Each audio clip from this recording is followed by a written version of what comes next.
Imagine opening your mailbox one Tuesday morning in 1964 and finding a glossy catalog, sitting right there between the Sears flyer and your electric bill, offering you rocket engines. Not model rockets, not hobby kits, actual, functioning, aerospace-grade rocket motors that you could bolt directly onto your car. No license required. No background check. No waiting period. Just fill out the order form, write a check, and wait a few weeks for a wooden crate to show up on your doorstep containing enough thrust to genuinely kill you and everyone within a 200-foot radius. And here's the thing, this wasn't some underground black market operation. This was a legitimate American business, advertised in Popular Science and Hot Rod magazine, operating out of Orlando, Florida, with a real phone number, a real catalog, and real federal tax ID. For 6 years, from 1962 to 1968, a company called Turbonique sold military-grade rocket propulsion systems to anyone crazy enough to order them. And a shocking number of Americans were exactly that crazy. This is automotive ancestry, and I spend way too much time thinking about the moments in history when human ambition completely outpaced human common sense. If you're someone who loves the wild, untamed, genuinely insane chapter of American automotive history that nobody talks about in textbooks, make sure to hit the subscribe button and give this video a thumbs up if this helps you out. Now, before we go any further, let me paint you a picture that I want you to hold in your mind throughout this entire video. It's a Saturday night at Lyons Drag Strip in California, sometime around 1965. The place smells like race fuel and cigarette smoke. The crowd is packed 3 deep along the fence line. A beat-up Volkswagen Beetle, the least threatening car ever manufactured by human hands, rolls up to the starting line. People chuckle. A few point. Someone in the crowd probably makes a joke about whether the thing can even make it to the finish line under its own power. Then the driver, just some regular guy who ordered a product from a magazine, reaches down and flips a small toggle switch mounted under the dash. What happens next defies every expectation that crowd ever had about physics, about automotive performance, about what a human being should legally be allowed to purchase through the mail. A sound like a freight train being torn apart at the seams fills the night air. Orange and blue flame erupts from beneath the rear bumper, stretching 6 feet behind the car. The Beetle doesn't accelerate so much as it simply ceases to exist at its starting position and reappears somewhere else entirely. 0 to 180 miles per hour in under 9 seconds. The crowd doesn't cheer at first. They just stand there in stunned silence, trying to process what their eyes just told their brains. Because what they just watched was a family car, a car literally designed to be the most sensible, economical, unintimidating transportation option on the market, just outrun anything else at the drag strip by using an actual rocket engine that someone bought from a catalog. Here's what most people don't realize about that moment. That driver wasn't a professional racer. He wasn't backed by a manufacturer. He wasn't part of some secret government program. He was a hobbyist.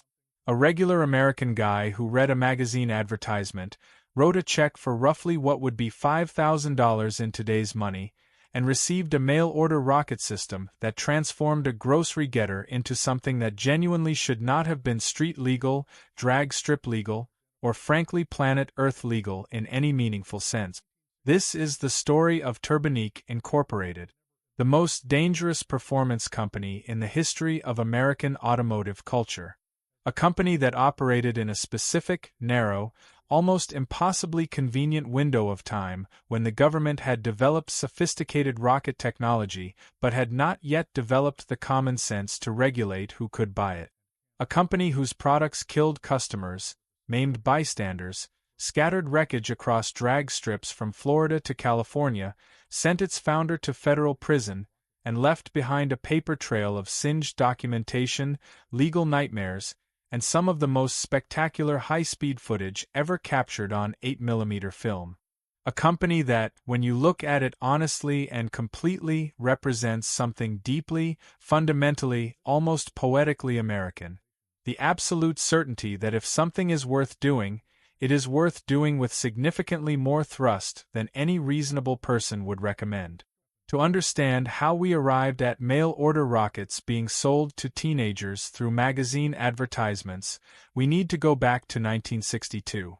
And we need to understand the specific cultural and technological atmosphere that made Turbonique not just possible, but almost inevitable. America in 1962 was a country operating at peak ambition. The space race was consuming national energy, national funding, and national imagination in a way that's genuinely difficult to overstate today. NASA was throwing money at problems the way a panicking person throws everything out of a sinking boat.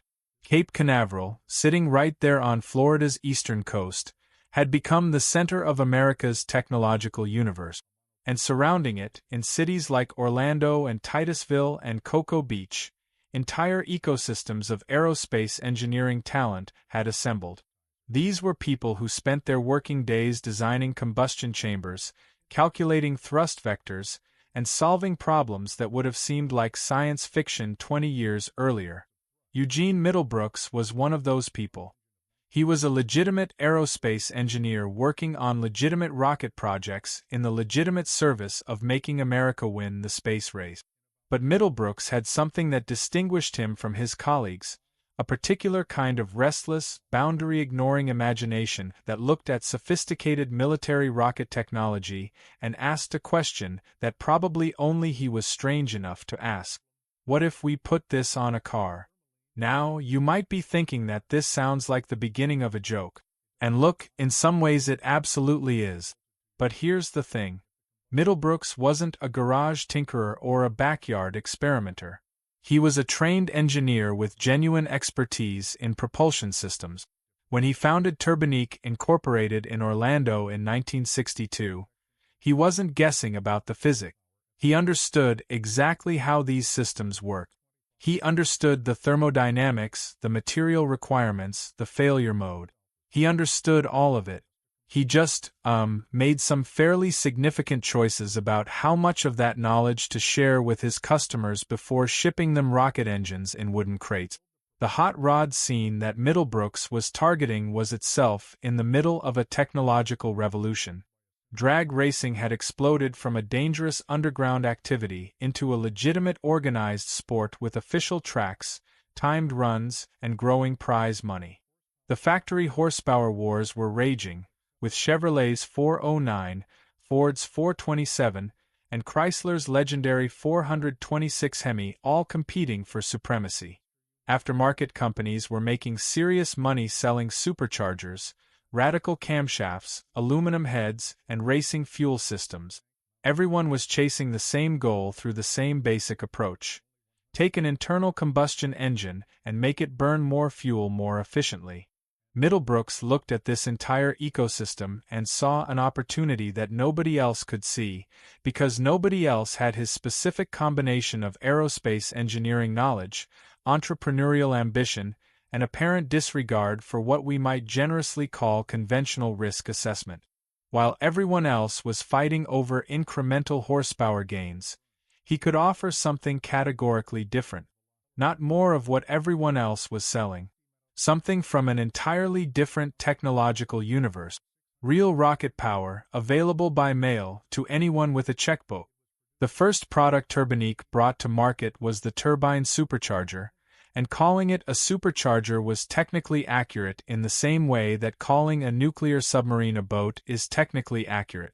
Yes, it forced air into your engine under pressure. Yes, that's what a supercharger does. But the comparison ends there so abruptly it almost gives you whiplash. A traditional supercharger runs off a belt connected to your engine's crankshaft, stealing a little power to make a lot more power. A turbocharger spins up on exhaust gases that would otherwise just disappear out the tailpipe. Both are elegant, relatively predictable systems with decades of engineering refinement behind them. The Turbonique unit was neither of those things. It had its own combustion chamber, its own fuel system, its own completely independent source of energy that had absolutely nothing to do with what your regular engine was doing. You filled a small onboard tank with Turbonique's proprietary fuel, a substance Middlebrooks called Thermolene, flipped a switch, and a turbine wheel would spin up to 50,000 RPM in approximately 1 second, forcing 5 pounds per square inch of boost into your intake manifold before your brain had fully processed that you'd made a decision. Here's what most people don't realize about that number. 50,000 RPM. Your car's engine, even a high-revving performance engine of that era, was probably spinning somewhere between 5 and 7,000 RPM at full throttle. The Turbonique turbine was spinning at roughly 8 times that speed the instant it lit. The materials required to survive those conditions weren't the kind of thing you found at your local machine shop. The turbine housing was cast from Inconel, the same high-temperature nickel superalloy used in rocket nozzles and jet engine components. The bearings were aerospace-grade units rated for 100,000 RPM. The combustion chamber was engineered to handle sustained temperatures above 2,800 degrees Fahrenheit. This wasn't cobbled-together garage engineering dressed up in impressive-sounding language. The actual metallurgy, the actual manufacturing, the actual engineering principles were legitimate. Middlebrooks knew what he was doing. He just chose to do it in a context that the aerospace industry's safety culture would have found deeply alarming. The Thermolene fuel is where things get genuinely interesting, and by interesting I mean the kind of interesting that makes professional chemists visibly uncomfortable when you bring it up. Thermolene was Middlebrooks's proprietary trade name for a compound based on N-propyl nitrate, a monopropellant rocket fuel. Now, the word monopropellant is important here, because it explains why Thermolene was so simultaneously useful and terrifying. Most fuels require a separate oxidizer to burn. Gasoline needs oxygen from the air. Liquid hydrogen in a rocket needs liquid oxygen fed alongside it. Monopropellants carry their own oxidizer chemically bonded into the molecule itself. They don't need anything else to combust. You can introduce them to a heat source in a complete vacuum, and they will burn enthusiastically. This is exactly what you want in a rocket operating in space. It is a deeply unsettling property in something you're storing in a 5-gallon tank 18 inches from your fuel pump. The practical implications of this chemistry were significant. Thermolene would spontaneously ignite on contact with certain common materials, a property chemists call hypergalicity. Spill some on an organic material, certain rubbers, certain fabrics, and you weren't dealing with a fire hazard. You were dealing with an immediate fire. The storage requirements were strict to the point of being almost comically demanding for an average hot rodder. Stainless steel containers only. Away from any heat source. Away from organic materials. Away from basically everything you'd normally find in a garage. Middlebrooks sold it in specially designed 5-gallon safety cans for $30 per gallon, which translates to roughly $280 per gallon in today's money. You were paying premium prices for the privilege of storing something in your garage that was genuinely trying to kill you at all times. And the market loved it. Orders came in steadily from the moment the first catalog dropped.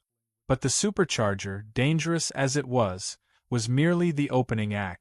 The product that made Turbonique genuinely legendary, the thing that made drag racers across America lose their minds with either excitement or terror depending on their particular relationship with self-preservation, was the Turbonique rocket drag axle.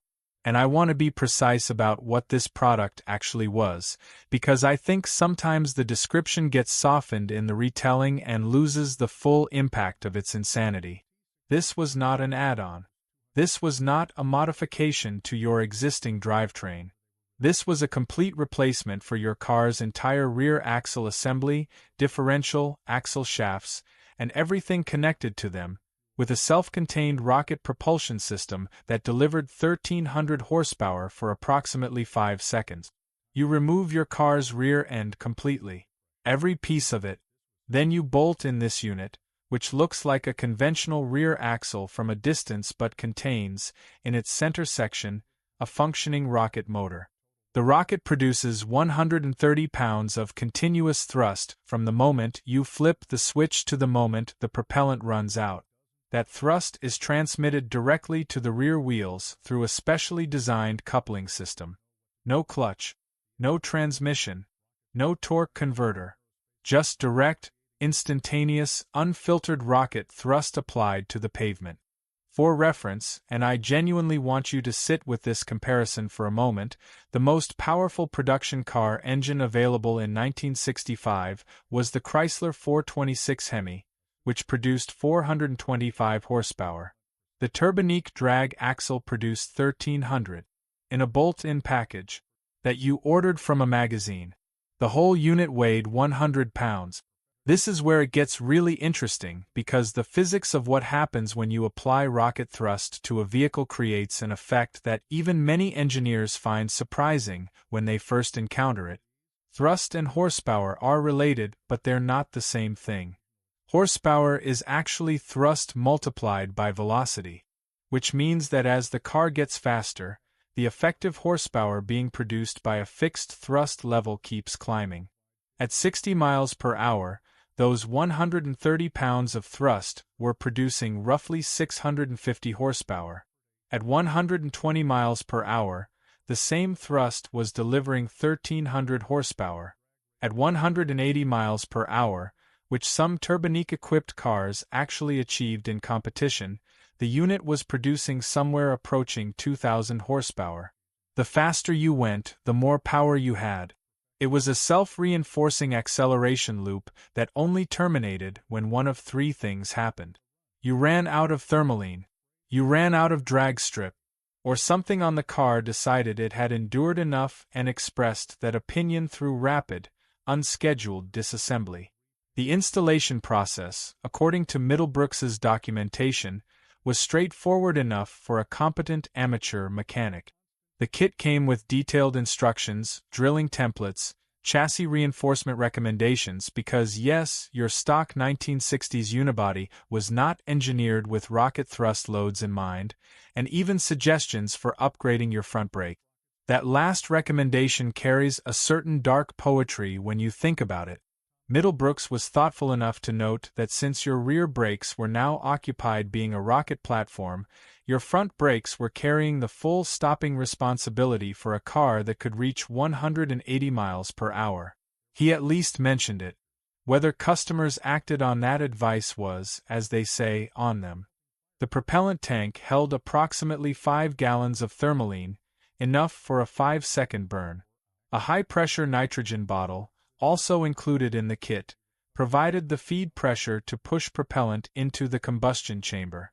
An electric solenoid valve, controlled by a simple toggle switch that Middlebrooks recommended mounting within easy reach of the driver, started and stopped propellant flow. That was the entire control system. One switch. Flip it up, rocket fires. Flip it down, rocket stops. Between those two positions lay 5 seconds of thrust that would rearrange your understanding of what acceleration felt like. The first public demonstration of the drag axle happened at Tampa Dragway in early 1963.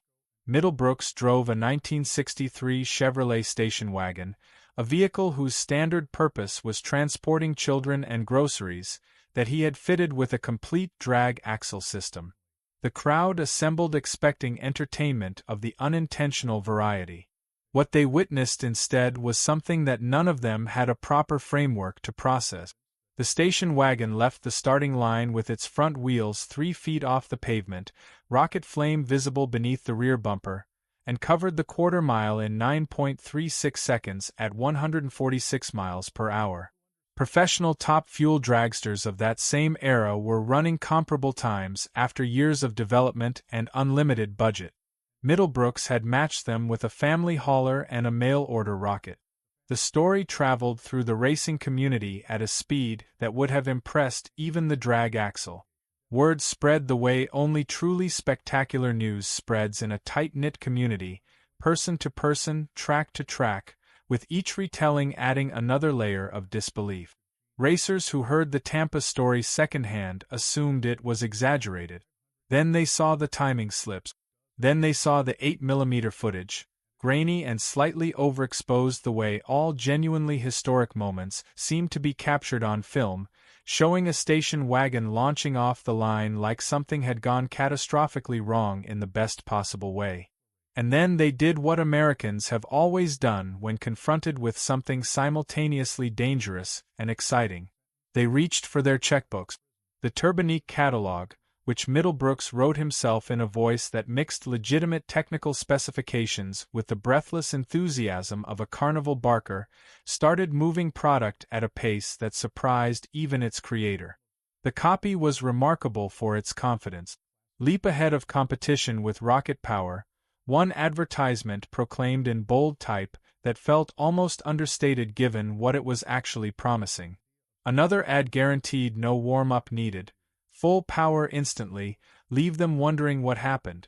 The technical manual that accompanied each unit was more sobering in tone, with sections on propellant safety and emergency procedures that were thorough enough to be genuinely helpful and alarming enough to make you question every decision that had led you to this moment. But the market wasn't reading the emergency procedures section first. The market was reading the performance specifications and then immediately calculating how many seconds they could shave off their best quarter-mile time. The customer base that assembled around Turbonique products was one of the most eclectic collections of human beings ever united by a single commercial enterprise.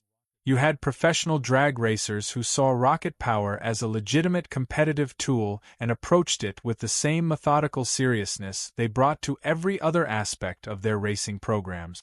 You had wealthy enthusiasts for whom the appeal was primarily the sheer novelty of owning something this extreme, the automotive equivalent of keeping a tiger as a pet, impressive to show people, genuinely dangerous to live with. And then you had a third category that's harder to define but probably represented the largest portion of Turbonique's customer base. Regular Americans who simply could not resist the specific combination of affordable price, accessible ordering process, and the intoxicating promise of more power than any sane person needed. These were people who read the ad, felt something light up in the back of their brain, and ordered before that feeling faded. Middlebrooks didn't discriminate between these groups. If the check cleared, a rocket ship, the most celebrated Turbonique customer, the one whose name became permanently attached to the company's legend, was a drag racer known as Captain Jack McClure. McClure had discovered what most professional gamblers eventually discover, that the most reliable path to winning money is finding situations where you have an overwhelming, invisible advantage that your opponent doesn't know about. His vehicle of choice for this particular hustle was a Volkswagen Beetle, specifically chosen because nothing in automotive history communicated harmlessness more effectively than a Volkswagen Beetle. His jet bug, as it became known on the racing circuit, was fitted with a complete Turbonique drag axle system carefully concealed within the stock-looking bodywork. McClure would roll into drag strips across the country, looking for all the world like someone who had made a deeply misguided choice about what vehicle to bring to a race. He would accept money races from drivers in purpose-built hot rods and muscle cars who saw an easy payday. Then he would flip his toggle switch and demonstrate, in approximately 9 seconds, exactly how wrong their assessment had been. The footage of the jet bug in action is some of the most visually arresting material in drag racing history. Watch it and you experience the same cognitive dissonance that live audiences must have felt. Your brain knows what a Volkswagen Beetle is. Your brain has a firmly established set of expectations about what a Volkswagen Beetle does. And then the footage plays and your brain has to reconcile those expectations with images of a Beetle launching off the line with its front end in the air, rocket flames shooting from beneath its bumper, pulling away from cars that should be able to outrun it on physics alone. The dissonance never quite resolves, even after you understand exactly what you're looking at. McClure was a professional who understood his equipment with the intimacy that comes from genuine respect for something that could kill you. He ran his Thermolene system with careful attention to fill levels, line pressures, and ignition timing. He knew the failure modes because he had studied them. He treated the drag axle the way you'd treat any powerful tool, with complete focus and zero casual familiarity. Not every Turbonique customer brought that same level of discipline to the experience. Here's the thing about selling rocket engines to the general public. The general public includes people who should not have rocket engines. And the accidents, when they came, were not subtle. A driver in Texas triggered his rocket axle at the starting line and experienced what engineers call a hard start, an ignition event where the combustion chamber fills with propellant before ignition occurs, creating a pressure spike instead of a controlled burn. The resulting asymmetric thrust sent his car sideways at approximately 140 miles per hour. He survived because at that speed and angle the car went into the sand trap rather than the retaining wall. The car was distributed across approximately a quarter mile of Texas desert. 3 separate pieces of it were found more than 50 yards from the main wreckage. The driver walked away with a broken collarbone and a story that took considerably longer than 5 seconds to tell. A teenager in California, and the word teenager in this context carries weight that I want you to feel, managed to activate his rocket system while still in the staging lanes, before he had reached the starting line, before he had completed his pre-run checks, before anyone around him had any reason to expect that a rocket was about to fire. The car crossed the return road, went through a chain-link fence, and came to rest in a field adjacent to the track. 3 people in the staging area were hospitalized with burns and impact injuries. The car itself was never formally recovered in one coherent piece. There is a version of this story, repeated often enough in racing circles that it has achieved the status of legend, that claims the car is still out there somewhere, having achieved sufficient velocity to escape the local gravitational situation entirely. This is almost certainly not true. But the fact that people tell it says something about the kind of forces Turbonique was introducing into civilian life. The failure modes were as varied as they were spectacular, which is a sentence I genuinely did not expect to write when I started researching this story, but which is completely accurate. Sometimes the Thermolene propellant would detonate instead of burning in a controlled manner, converting the rear axle assembly into a fragmentation event. Sometimes the thrust coupling between the rocket motor and the axle shafts would fail under load, allowing the rocket motor itself to separate from the vehicle and travel independently, which is every bit as alarming as it sounds. Sometimes the combustion chamber would develop a crack from thermal cycling, allowing the 2,800-degree flame to find new and creative paths through the surrounding structure. Now, you might be thinking that at some point during this cascade of accidents, injuries, and property destruction, someone in a position of regulatory authority would have stepped in and put a stop to things. And look, you'd think so. The reality of the mid-1960s regulatory landscape was considerably more permissive than our modern intuitions suggest. The Bureau of Alcohol, Tobacco, and Firearms existed but was primarily focused on exactly what its name suggested: alcohol, tobacco, and firearms. Rocket propellants occupied a gray zone in their regulatory framework that nobody had bothered to clearly define because nobody had previously imagined a scenario that required defining it. The Department of Transportation was a relatively new agency still establishing its own organizational identity. State regulations varied enormously and were mostly concerned with storage of explosive materials in fixed locations, not with the transportation and use of rocket propulsion systems on drag strip. The Postal Service, which was shipping Thermolene in those specially designed 5-gallon cans to customers across the country, apparently had not yet developed the institutional clarity that would have led someone to ask whether mailing monopropellant rocket fuel to amateur mechanics was consistent with their operational guidelines. The net result was that Turbonique operated for years in a regulatory environment that can most charitably be described as a complete oversight. Everyone assumed someone else had jurisdiction. Nobody had jurisdiction. And into that jurisdictional vacuum, Middlebrooks shipped rocket. The performance results in legitimate competition, meanwhile, kept providing him with the best advertising money could not buy. Tommy Evo, one of drag racing's genuine stars, campaigned a Turbonique-equipped dragster that covered the quarter-mile in 8.36 seconds at 181 miles per hour. Doug Cook, running a front-engine dragster with a drag axle installation that required genuine creative engineering to execute, recorded a pass of 7.90 seconds at 198 miles per hour. These were not fringe performances. These were numbers that put Turbonique equipment at the very front of professional drag racing, competing directly with purpose-built race cars backed by manufacturer funding and professional engineering staff.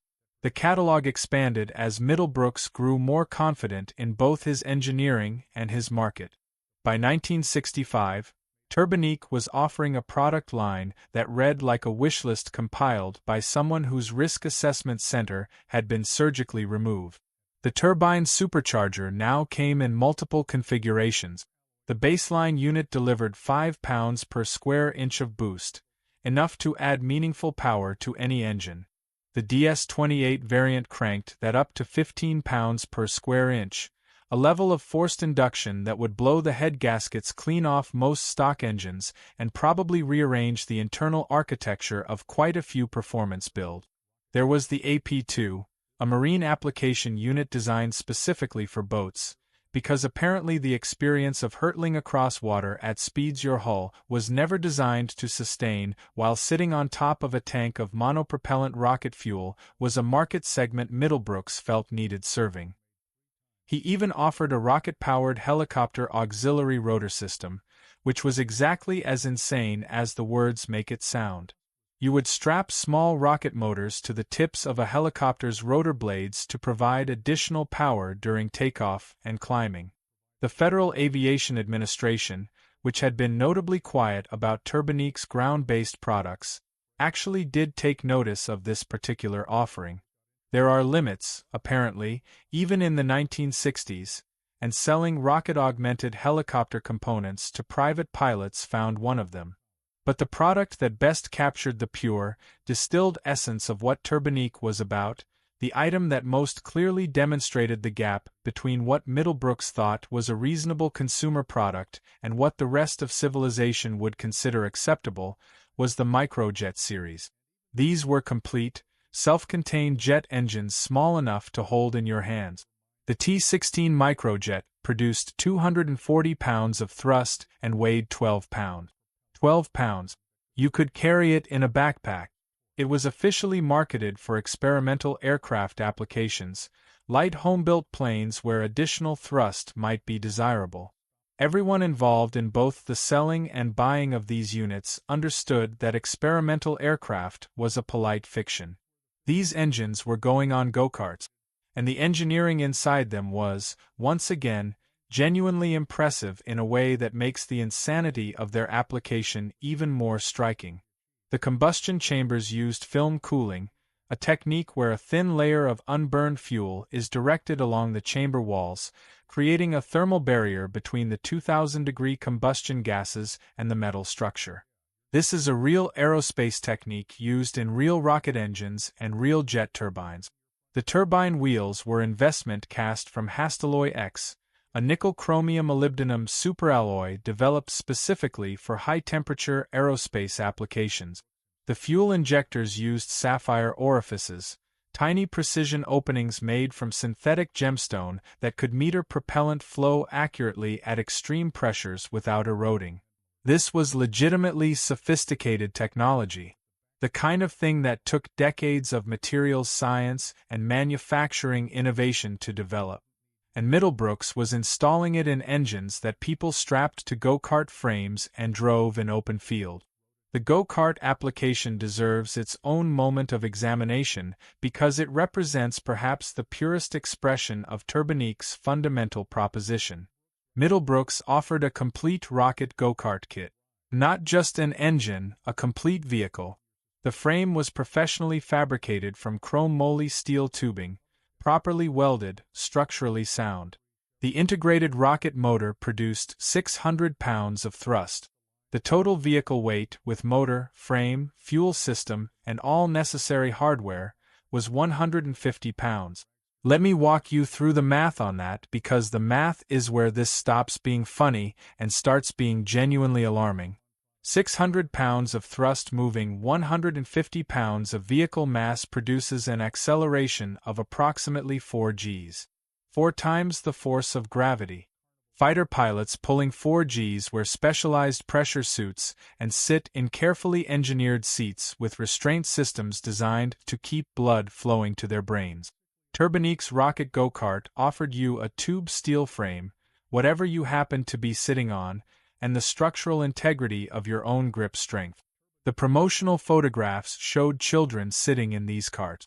Actual children, smiling, their hands on the steering mechanism, with 600 pounds of rocket thrust pointed at the back of their head. These images exist. You can find them in surviving Turbonique catalogs.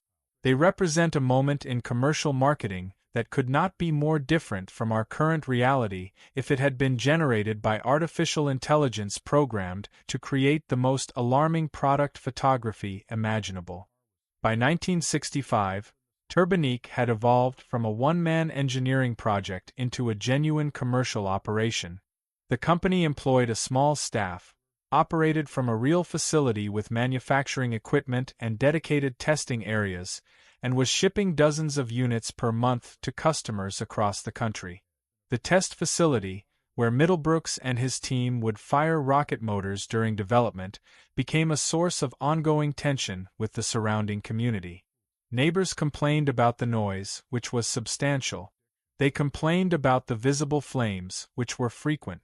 They complained about the occasional explosion, which, while rare, was the kind of event that tends to leave a lasting impression on people who live within earshot. Local fire marshals visited regularly and left regularly without quite knowing what to do. The operation didn't neatly fit into any of their existing categories. It wasn't a fireworks manufacturer. It wasn't a munitions facility. It was, technically, an automotive parts supplier that happened to be testing rocket motors. The regulatory vocabulary simply didn't have a box to put Turbonique in, and so Turbonique continued operating in the space between the boxes, shipping rockets and collecting checks. This is where it gets really interesting from a cultural perspective, because Turbonique's success wasn't just an engineering story or a business story. It was a story about what happens when a specific technology arrives in a specific cultural moment.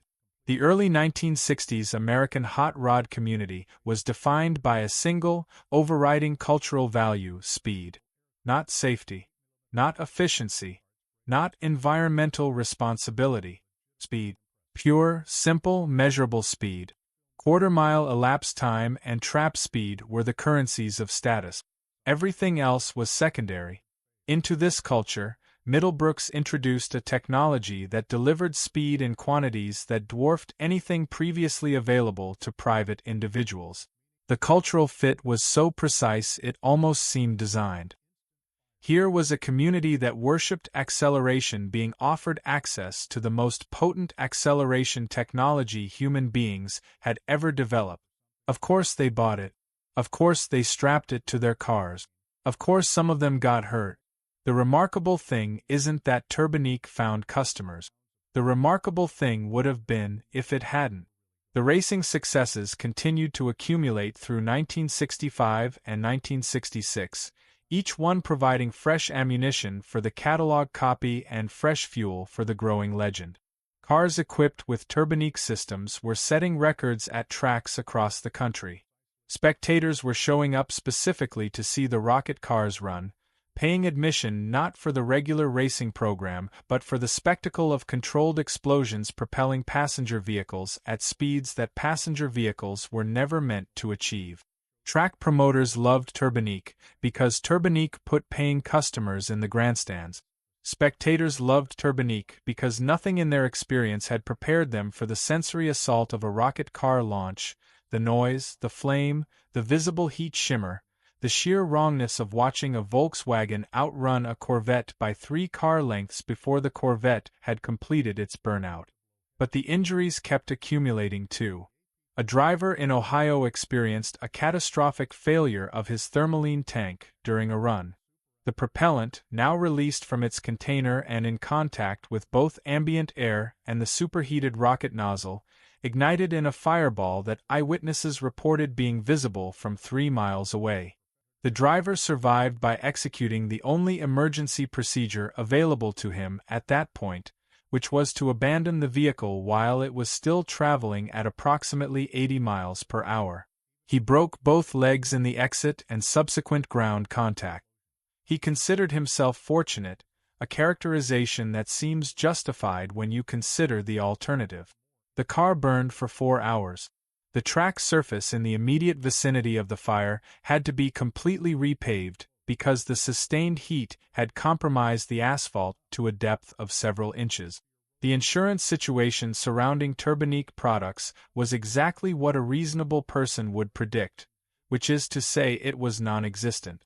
No insurance company would cover Turbonique equipment for the straightforward reason that insuring rocket motors operated by amateur mechanics represented an actuarial impossibility. You could not calculate the risk because the risk was functionally unlimited. Tracks began implementing bans on Turbonique equipment, then reversed those bans when they noticed how attendance dropped without the rocket car exhibition runs, then re-implemented the bans after the next serious accident created fresh liability, exposure, and fresh legal complications. The cycle repeated itself at track after track across the country, a recurring loop of spectacle, disaster, policy change, and spectacle again. Middlebrooks's personal response to safety concerns was consistent and, in its own strange way, defensible from the narrow perspective of 1960s product liability law. He had included warnings. He had written detailed safety procedures. He had specified proper handling protocols for Thermolene. He had recommended chassis reinforcement, brake upgrades, and pilot competency. If customers chose to ignore that documentation, the responsibility was theirs. This was the 1960s. The legal framework around product liability was still developing. The concept that a product could be inherently too dangerous to sell regardless of documentation hadn't been fully established in American law. Middlebrooks was operating within the legal understanding of his time. That understanding was just dramatically different from ours. The beginning of the end arrived with a terrible specificity in 1966. At a drag strip in Florida, a car equipped with a Turbonique rocket system became airborne during a run, left the track entirely, and came down in the spectator area. 2 people were killed. The investigation that followed revealed that the driver had overfilled his Thermolene tank beyond the prescribed level, creating a combustion condition that exceeded the design parameters of the system and produced an explosive event rather than the controlled burn the unit was engineered for.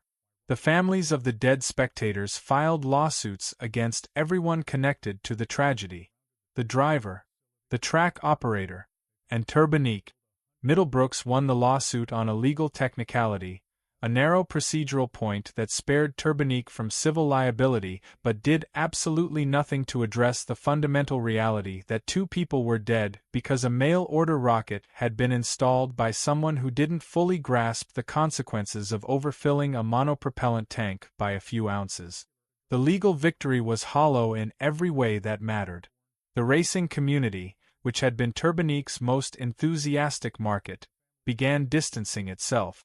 Track operators who had previously tolerated or even encouraged rocket car exhibitions suddenly discovered firm convictions about safety standard. Sanctioning bodies started drafting rules specifically designed to exclude rocket propulsion from competitive classes.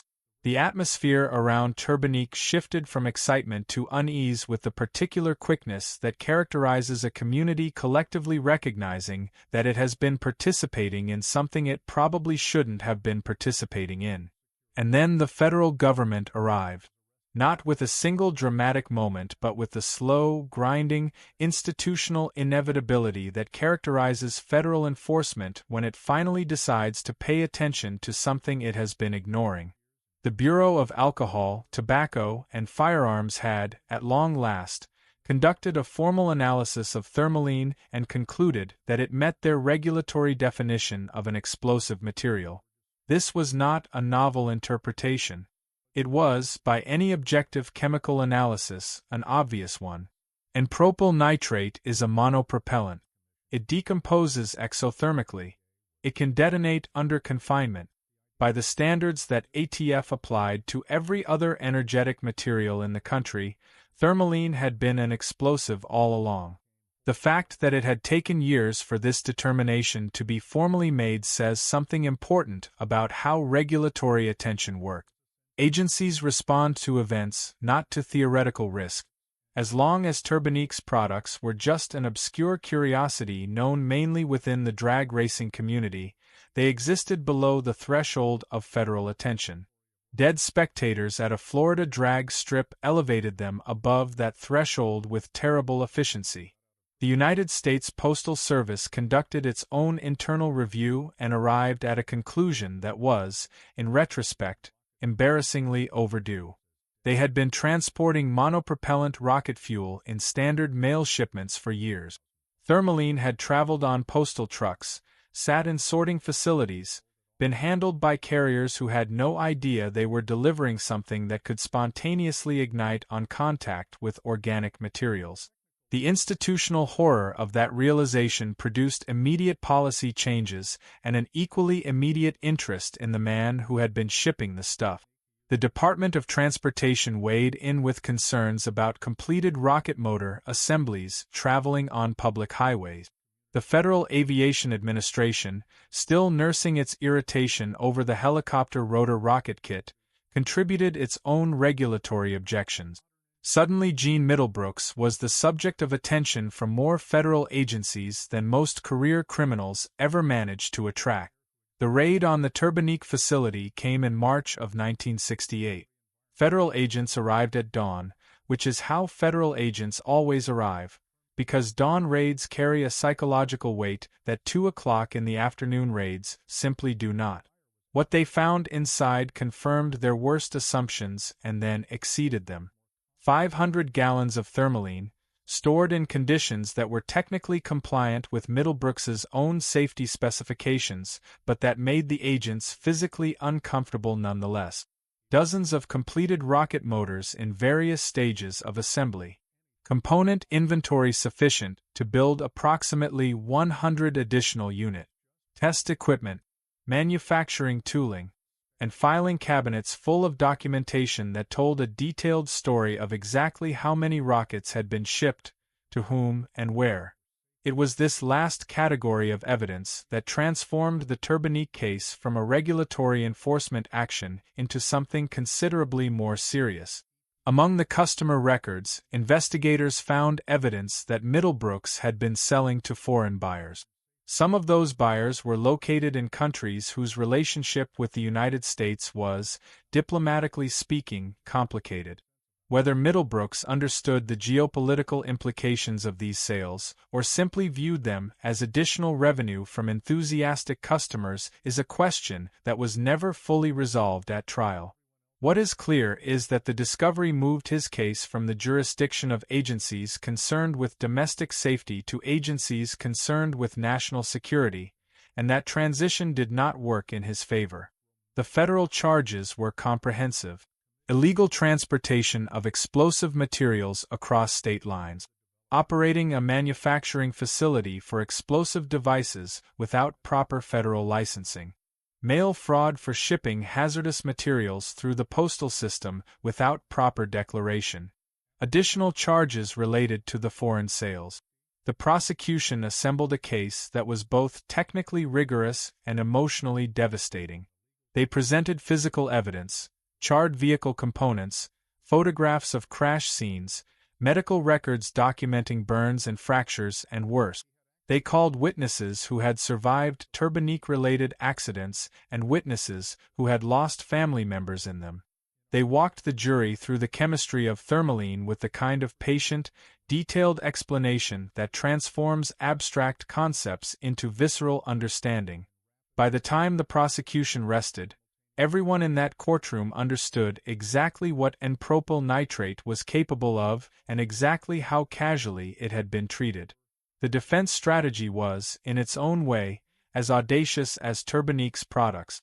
Middlebrooks's attorneys argued that their client was an innovator, a pioneer, a man who had pushed the boundaries of automotive technology in ways that had produced genuine advancement. They pointed to the engineering quality of his product. They noted the detailed safety documentation. They emphasized that every customer had been warned, in writing, about the risks involved. They characterized the prosecution as government overreach, the bureaucratic establishment punishing a visionary for being ahead of his time. It was a compelling narrative that contained enough truth to be dangerous but not enough to be persuasive. The jury deliberated for approximately 2 hours before returning guilty verdicts on all counts. The speed of that deliberation suggests that whatever sympathy they may have felt for Middlebrooks the engineer was overwhelmed by what they had seen and heard about Middlebrooks the businessman who shipped rockets to teenagers. He was sentenced to 5 years in federal prison. He served 18 months before being released. The Turbonique facility was seized. The remaining inventory, hundreds of gallons of Thermolene, dozens of rocket motors, crates of components, was transported to a military testing range and destroyed. The molds, tooling, and technical drawings were confiscated by federal authorities. Officially, this material was destroyed as well. Unofficially, and this is where the story acquires the kind of ambiguity that makes historians uncomfortable and conspiracy theorists very happy, there are credible reports that certain elements of Middlebrooks's engineering, particularly his simplified propellant injection designs and his thrust coupling systems, found their way into classified military research programs. This is neither confirmed nor denied by anyone in a position to know, which is itself a kind of answer. When Middlebrooks emerged from federal custody in 1970, he returned to a country that had fundamentally changed around the specific gap his imprisonment had occupied. Ralph Nader had published Unsafe at Any Speed and ignited a consumer safety movement that was reshaping American industry. The Consumer Product Safety Commission existed and was actively exercising authority that would have made Turbonique impossible even without the criminal charges. The Environmental Protection Agency was establishing regulations that would eventually end the muscle car era entirely. The specific cultural and regulatory conditions that had allowed Turbonique to exist, the combination of available technology, permissive legal environment, and a market that valued speed above all other considerations, had closed permanently. Middlebrooks reportedly moved to Georgia, where he lived quietly and privately until his death in 2005. He gave almost no interviews. He made no attempt to restart any kind of propulsion business. Whether this silence reflected regret, exhaustion, or simply the practical recognition that the world had moved on is something only Middlebrooks knew, and he chose not to share it. But the legend did not die with the company, and it did not fade with time. If anything, Turbonique's reputation has grown more vivid with each passing decade, burnished by the particular nostalgia that attaches to things we know we will never see again. Surviving Turbonique units became holy grails for collectors of both automotive and aerospace memorabilia. A complete, unfired drag axle assembly sold at auction in 2018 for $125,000. The buyer, when asked by a reporter whether he intended to actually install and operate the unit, responded with a clarity that bridged the gap between admiration and sanity. "Are you insane?" he said. "I am going to put it in a museum behind very thick glass." Modern engineers who have examined surviving Turbonique hardware describe the experience in terms that capture the fundamental duality of everything Middlebrooks created. The engineering is genuinely innovative. The metallurgy is appropriate. The manufacturing tolerances are tight. The design solutions are clever and in some cases ahead of their time. One engineer who spent several days analyzing a surviving drag axle assembly summarized his assessment in a sentence that could serve as Turbonique's epitaph. "This is either the work of a genius or a madman," he said. "Probably both. The technical legacy extends beyond the collector market." Middlebrooks's simplified propellant injection system was studied by NASA engineers who recognized its elegance even as they recognized the context in which it had been deployed. His film cooling approach in the microjet engines became a reference point in certain specialized rocket applications. Even the thrust coupling design, the mechanism that transferred rocket force to wheel rotation, represented a genuine engineering contribution that had value beyond its original terrifying application. Today's regulatory environment makes anything resembling Turbonique not just illegal but almost unimaginable. You would need permits from ATF, DOT, EPA, FAA, and almost certainly the Department of Homeland Security.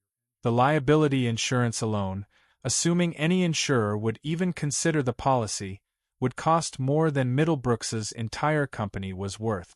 The legal framework that now surrounds energetic materials, propulsion systems, and consumer product safety has been specifically and thoroughly designed to prevent exactly what Turbonique did. There is something deeply, characteristically American about the entire Turbonique story. It could only have happened in a country that had simultaneously developed the most advanced rocket technology on Earth and maintained a cultural conviction that individual citizens should be able to buy pretty much anything they wanted. It required a legal system that hadn't yet caught up with its own technology. It required a customer base that heard the phrase mail-order rocket engine and felt excitement rather than alarm. It required a specific historical moment after we knew how to build rockets, but before we understood why selling them to the general public was a bad idea. Gene Middlebrooks was not a villain.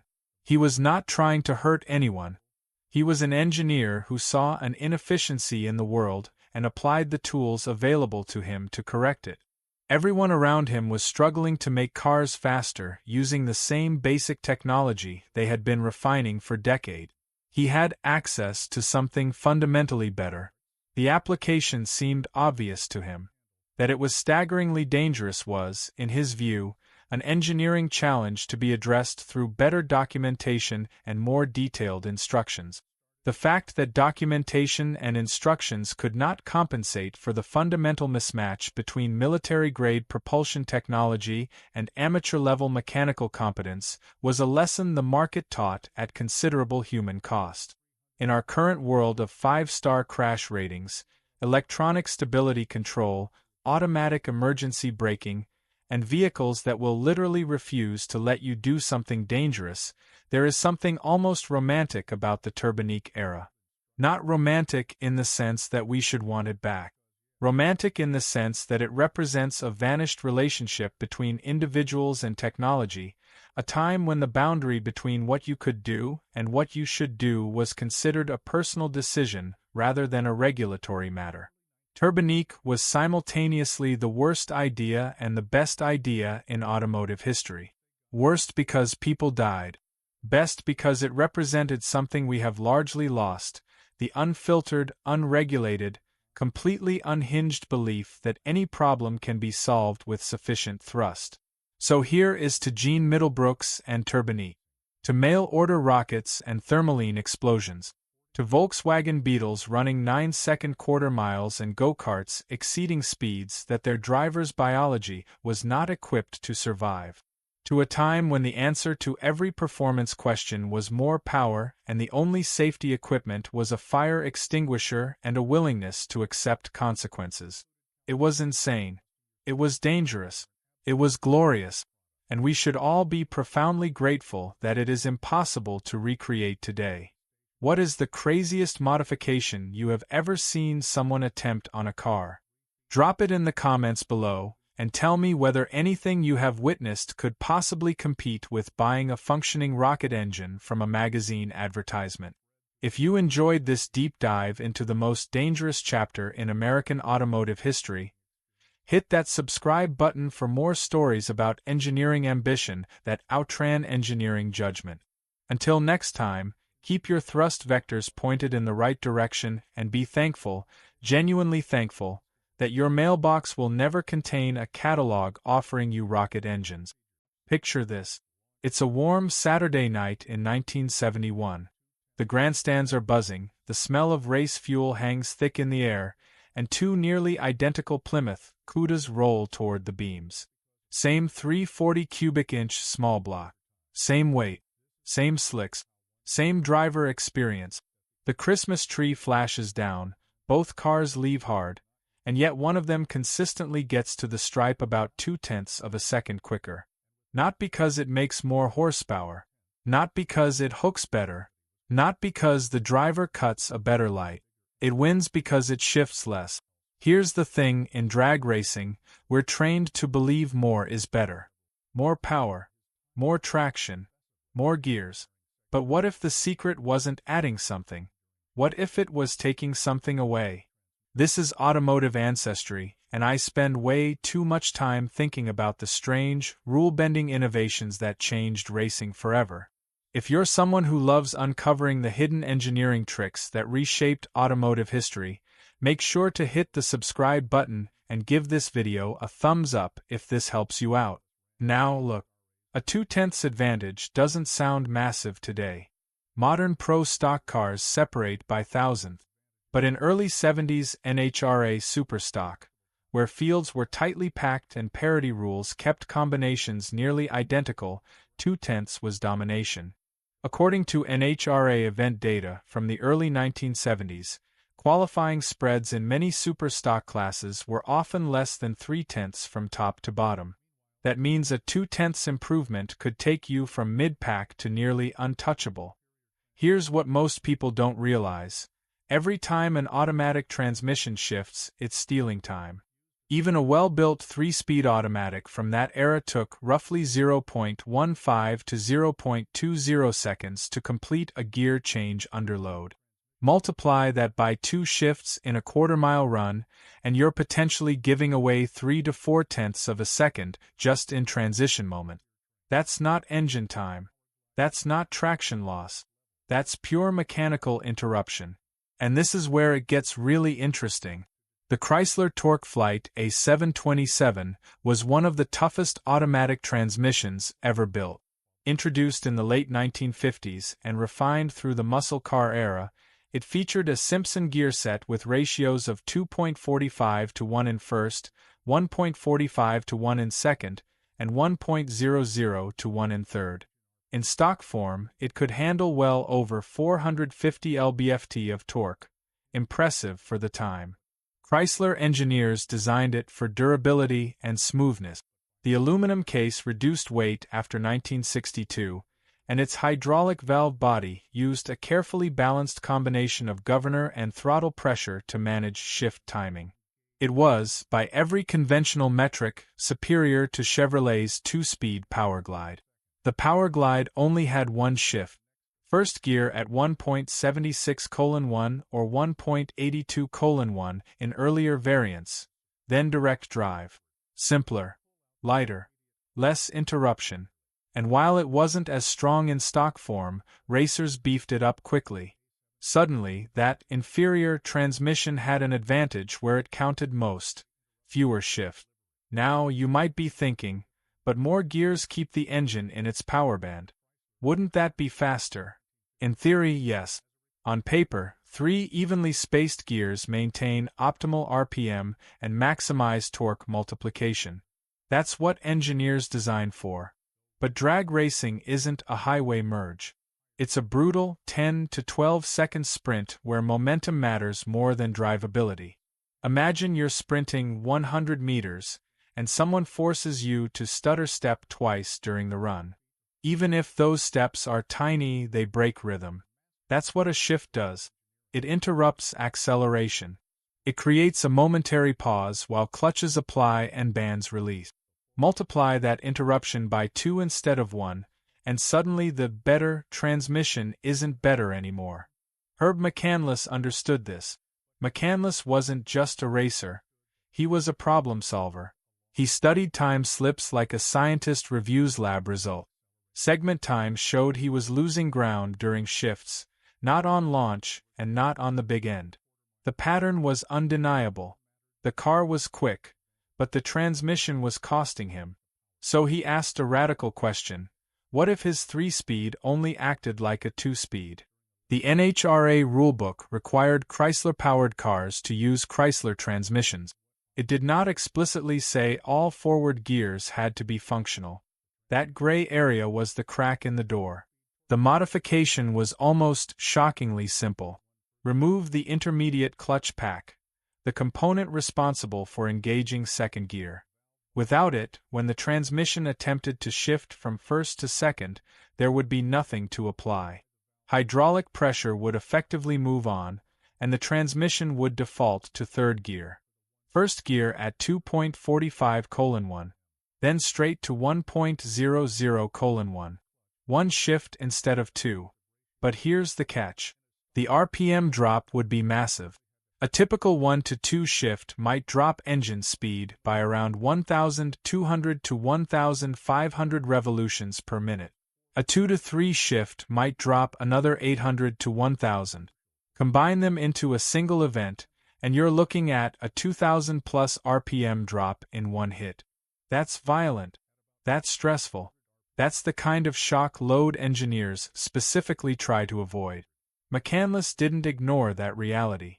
He reinforced the direct clutch pack, adding extra friction discs to handle the increased engagement load. Stock configurations might use 4 discs. Modified units often squeezed in 6 or more, sometimes requiring machining for additional clearance. Valve body passages were blocked to prevent pressure bleed to the now absent intermediate clutch. Shift timing was recalibrated via governor weights to ensure the direct shift happened at precisely the right RPM, often around 5,500, depending on engine combination. Then he tested it. The first runs were eye-opening. Launch performance remained unchanged, the same 60-foot times, but elapsed times dropped by nearly 2/10. The stopwatch doesn't lie. The car simply got down the track quicker by eliminating one interruption. According to period racing interviews and retrospective accounts from Mopar historians, word spread rapidly across the superstock community. Other racers began experimenting. The logic was undeniable. Eliminate one shift cycle, eliminate one time penalty. But success came with consequences. Chrysler engineers reportedly evaluated the concept internally and documented significantly higher stress loads on direct clutch assemblies. Transmission fluid temperatures spiked dramatically under repeated runs, in some cases exceeding 300 degrees Fahrenheit, well above the recommended operating range of approximately 250 degrees for conventional ATF of that era. Clutch materials of the early 70s simply weren't engineered for that level of shock engagement. Racers, however, were pragmatic. They weren't building for 100,000 miles. They were building for Saturday night. And for a brief window in the early 1970s, fewer shifts meant faster times. That realization didn't just challenge engineering orthodoxy, it forced the sanctioning body to confront a fundamental question: was superstock about factory configuration or about creative interpretation? Because once one racer proved it worked, the competitive balance shifted. And whenever that happens in motorsport, the rulebook is never far behind. The protest came quietly, but its impact was anything but. It was the 1972 Winter Nationals, one of the NHRA's marquee events. The kind of race where reputations were made and rulebooks were tested. Herb McCandless had just laid down another winning pass, the scoreboard confirming what competitors already suspected. Something was different. Not louder. Not smokier. Not visibly radical. Just quicker. Now look, drag racing has always had a code. You can innovate. You can interpret gray areas. But if you dominate too hard, too fast, somebody's going to look under your car with a flashlight. And that's exactly what happened. A competitor filed a protest. Officials rolled the car into impound. The transmission pan came off. Fluid drained. Valve body exposed. And when tech inspectors realized the intermediate clutch pack was missing, the room reportedly went quiet. Here's what most people don't realize. Rulebooks in the early 1970s weren't nearly as airtight as they are today. The NHRA superstock rules required factory-type transmissions. They required stock case castings. They required correct gear ratios. But nowhere, at least not explicitly, did they say every forward gear had to be operational. That ambiguity was everything. McCandless hadn't swapped transmissions. He hadn't fabricated exotic internals. The 2.45 first gear was intact.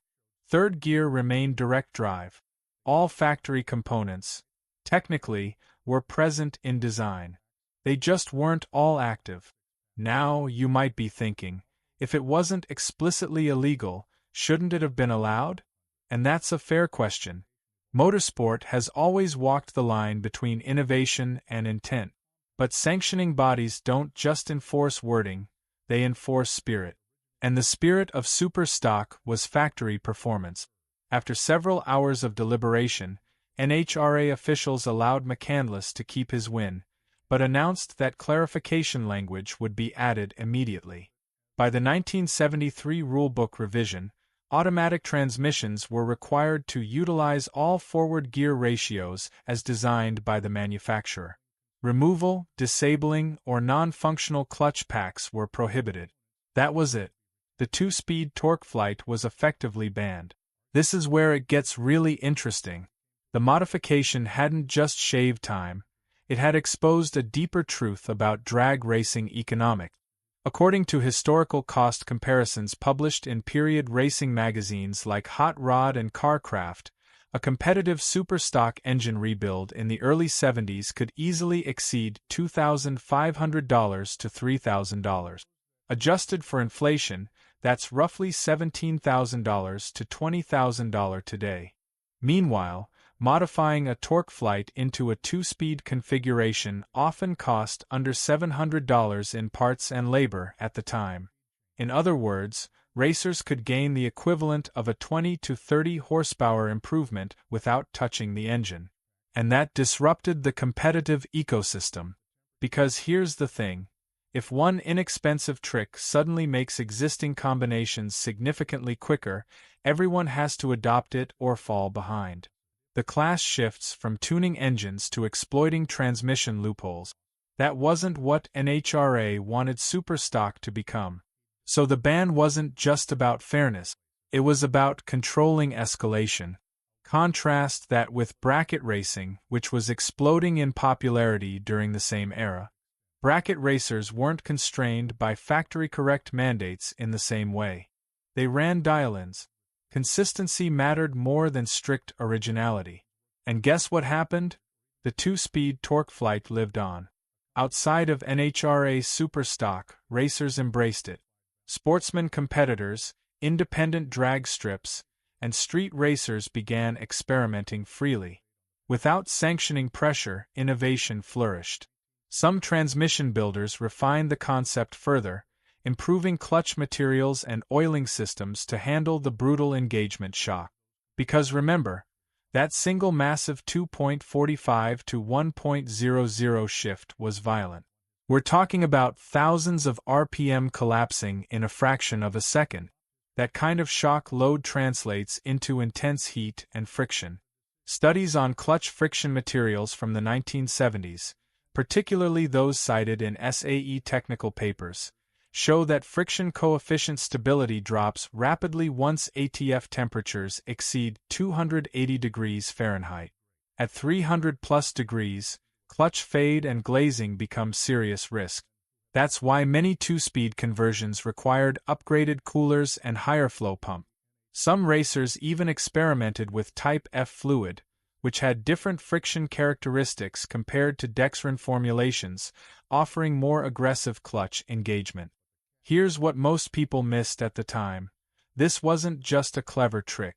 It was a stress test for transmission development. When direct clutch packs failed, builders learned to increase surface area. When drums cracked, metallurgy improved.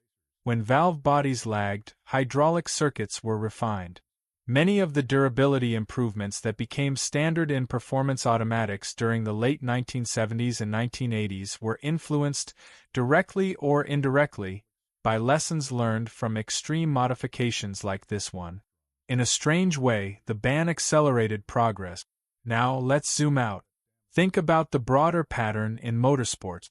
Whenever someone finds an advantage by simplifying, by removing complexity instead of adding it, it forces everyone to rethink assumptions. Look at Formula One's blown diffusers in the 2010s. Look at NASCAR's smoky interpretations of stock components in the 1960s. Look at Group B rally cars exploiting homologation loopholes.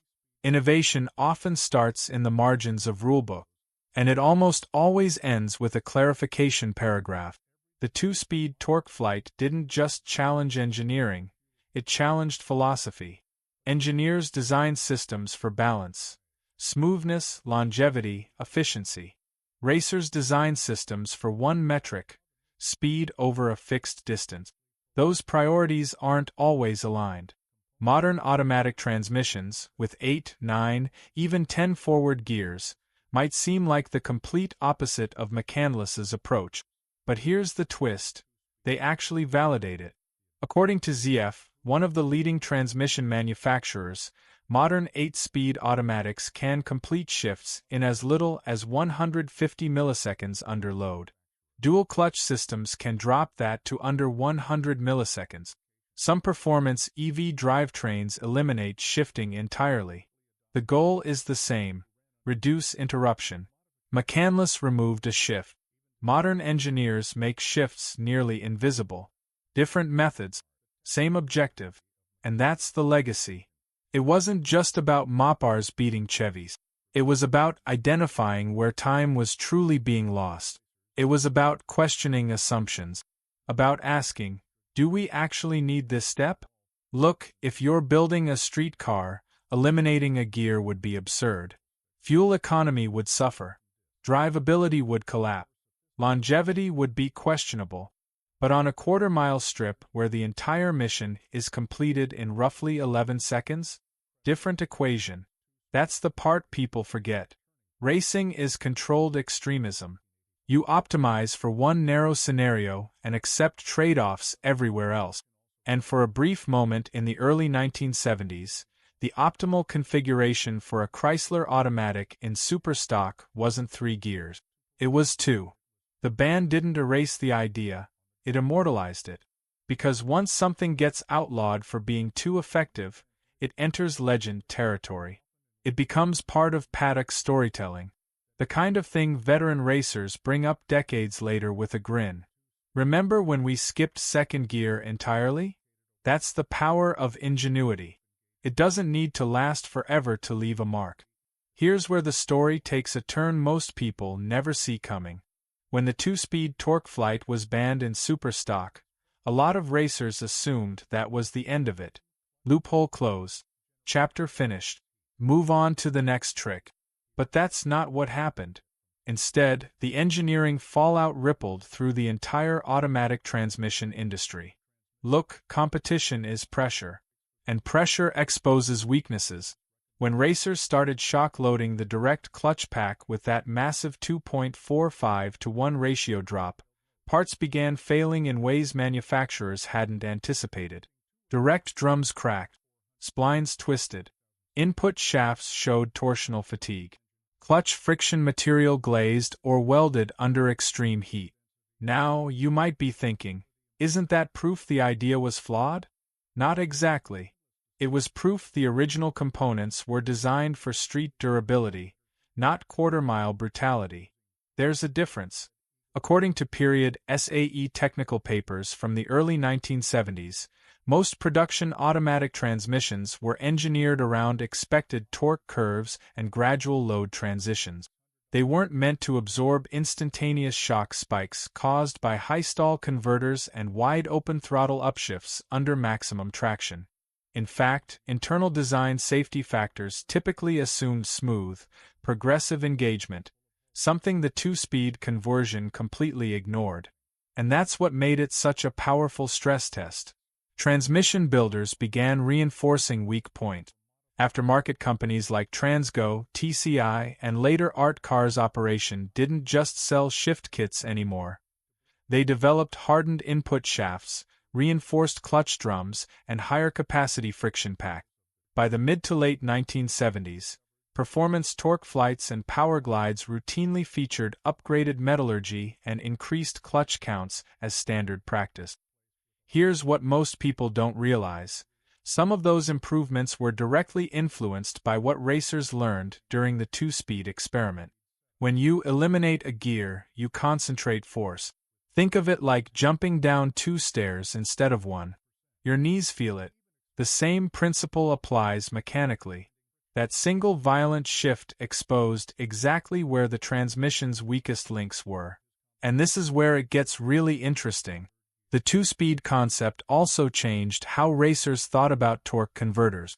Because if you're going to drop 2,000 plus RPM in one hit, your converter has to be matched perfectly. Too tight, and the engine bogs hard in third. Too loose, and you waste efficiency on the big end. During this period, converter stall speeds began creeping upward. Performance converters that once stalled at 2,000 to 2,200 revolutions per minute were being replaced with 3,500 to 4,500 revolutions per minute units in serious drag cars. According to historical aftermarket sales data referenced in Hot Rod magazine archives, high stall converter offerings nearly doubled between 1970 and 1975. That wasn't a coincidence. Racers realized that managing RPM transitions was as important as managing horsepower. If your engine's peak torque occurred at 4,800 revolutions per minute and peak horsepower at 6,200, your single shift had to land you back in the fat part of that curve, not below it. So tuning became surgical. Governor weights were filed and recalibrated. Valve body passages were drilled to precise diameters, often in the range of 0.093 to 0.125 inches, to accelerate fluid flow during clutch application. Accumulator springs were shimmed or removed to reduce cushioning. Transmission coolers doubled in capacity. Some racers even installed temperature gauges, which were far from common in street cars at the time. Heat became the silent enemy. ATF temperature studies show that fluid life expectancy drops dramatically as temperature rises. At 200 degrees Fahrenheit, transmission fluid can last tens of thousands of miles. At 300 degrees, oxidation accelerates rapidly. At 350 degrees, fluid breakdown can occur in minutes. While drag cars weren't concerned with longevity in the traditional sense, fluid breakdown during a pass could mean clutch slip and a lost race. So the aftermarket adapted. Stronger friction materials emerged. Companies experimented with different cellulose blends and metallic compounds to improve coefficient stability under heat. Raybestos and Alto developed performance lines that could survive higher engagement speed. These materials would later become foundational in competitive automatic builds across multiple racing disciplines. And here's the irony. By banning the two-speed setup in super stock, NHRA didn't eliminate the philosophy, it refined it. Racers were forced to make 3-speed transmissions shift faster instead of fewer times. Shift kits became more aggressive. Line pressures increased. Apply rates quickened. The goal was simple. Make the two required shifts as close to invisible as possible. In a way, the ban pushed engineering toward efficiency rather than elimination. Contrast that with Chevrolet's Powerglide. While Mopar racers were experimenting with fewer gears, GM racers were going the opposite direction in some cases, adding aftermarket gear vendors or planetary sets to expand ratio options. Eventually, the Powerglide itself became a dominant drag racing transmission precisely because it was simple, light, and easy to strengthen. According to modern drag racing statistics, the Powerglide remains one of the most widely used transmissions in bracket and heads-up racing classes today. Not because it's complex, but because it's consistent. That consistency principle traces straight back to lessons learned in the early 70s. Fewer variables, predictable engagement, controlled shock. Now, let's zoom out even further. Think about modern performance vehicles. Dual-clutch transmissions pre-select gears to eliminate lag. Porsche's PDK can execute shifts in under 100 milliseconds. Tesla's single-speed reduction gear eliminates shifting entirely. Even conventional torque converter automatics from companies like ZF and GM now feature adaptive shift logic that predicts throttle input and adjusts line pressure in real time. Here's what most people don't realize. The philosophy of minimizing interruption has become universal. McCandless achieved it by subtraction. Modern engineers achieve it by precision. Different eras, same goal. And that's why this story matters beyond Mopar nostalgia. It's about understanding where time is truly lost. It's about challenging the assumption that more complexity equals better performance. It's about recognizing that sometimes systems evolve not because engineers got smarter, but because racers broke things first. Look, if the two-speed torque flight had quietly existed without controversy, it might have faded into obscurity. But the ban amplified it. It turned a clever modification into a legend. Because when something becomes too effective to allow, it enters a different category. And decades later, you still hear whispers about it in pits and online forums. You'll see vintage valve bodies with blocked passages change hands among collectors. You'll hear old racers describe the brutal single upshift, the way the car seemed to lunge and then settle as it charged down track. It wasn't smooth. It wasn't elegant. But it was fast. And in drag racing, fast forgives a lot. Why does this still matter? Because even though the two-speed torque flight was effectively shut down in super stock more than 50 years ago, the core idea behind it, minimize interruption, never went away. In fact, it quietly became one of the defining principles of modern performance engineering. Look, on the surface, today's performance cars seem to contradict everything McCandless proved. We now have 8-speed automatics, 9-speed automatics, even 10-speed gearboxes co-developed by Ford and GM. That sounds like the exact opposite philosophy, right? More gears, more shift, more complexity. But here's the thing, those transmissions aren't about adding interruption. They're about eliminating it. According to ZF, their 8 HP transmission, used in everything from Dodge Hellcats to BMW M cars, can execute shifts in around 150 to 200 milliseconds under load. Some performance calibrations are even quicker. Dual clutch systems, like Porsche's PDK, routinely complete shifts in under 100 milliseconds. For context, early 1970s torque converter automatics often took 2 to 3 times longer. Now think about that. If a 1971 automatic took roughly 0.20 seconds per shift and a modern dual clutch takes 0.08 seconds, you've reduced interruption time by more than half. Multiply that over multiple shifts in a quarter mile, and you've effectively erased the penalty that once made eliminating a gear so attractive. This is where it gets really interesting. Modern engineering didn't reject the fewer shifts is better principle. It engineered around it. Instead of deleting a gear, manufacturers made each shift so fast and so tightly controlled that it barely registers as a loss of acceleration. And here's what most people don't realize. Acceleration data backs this up.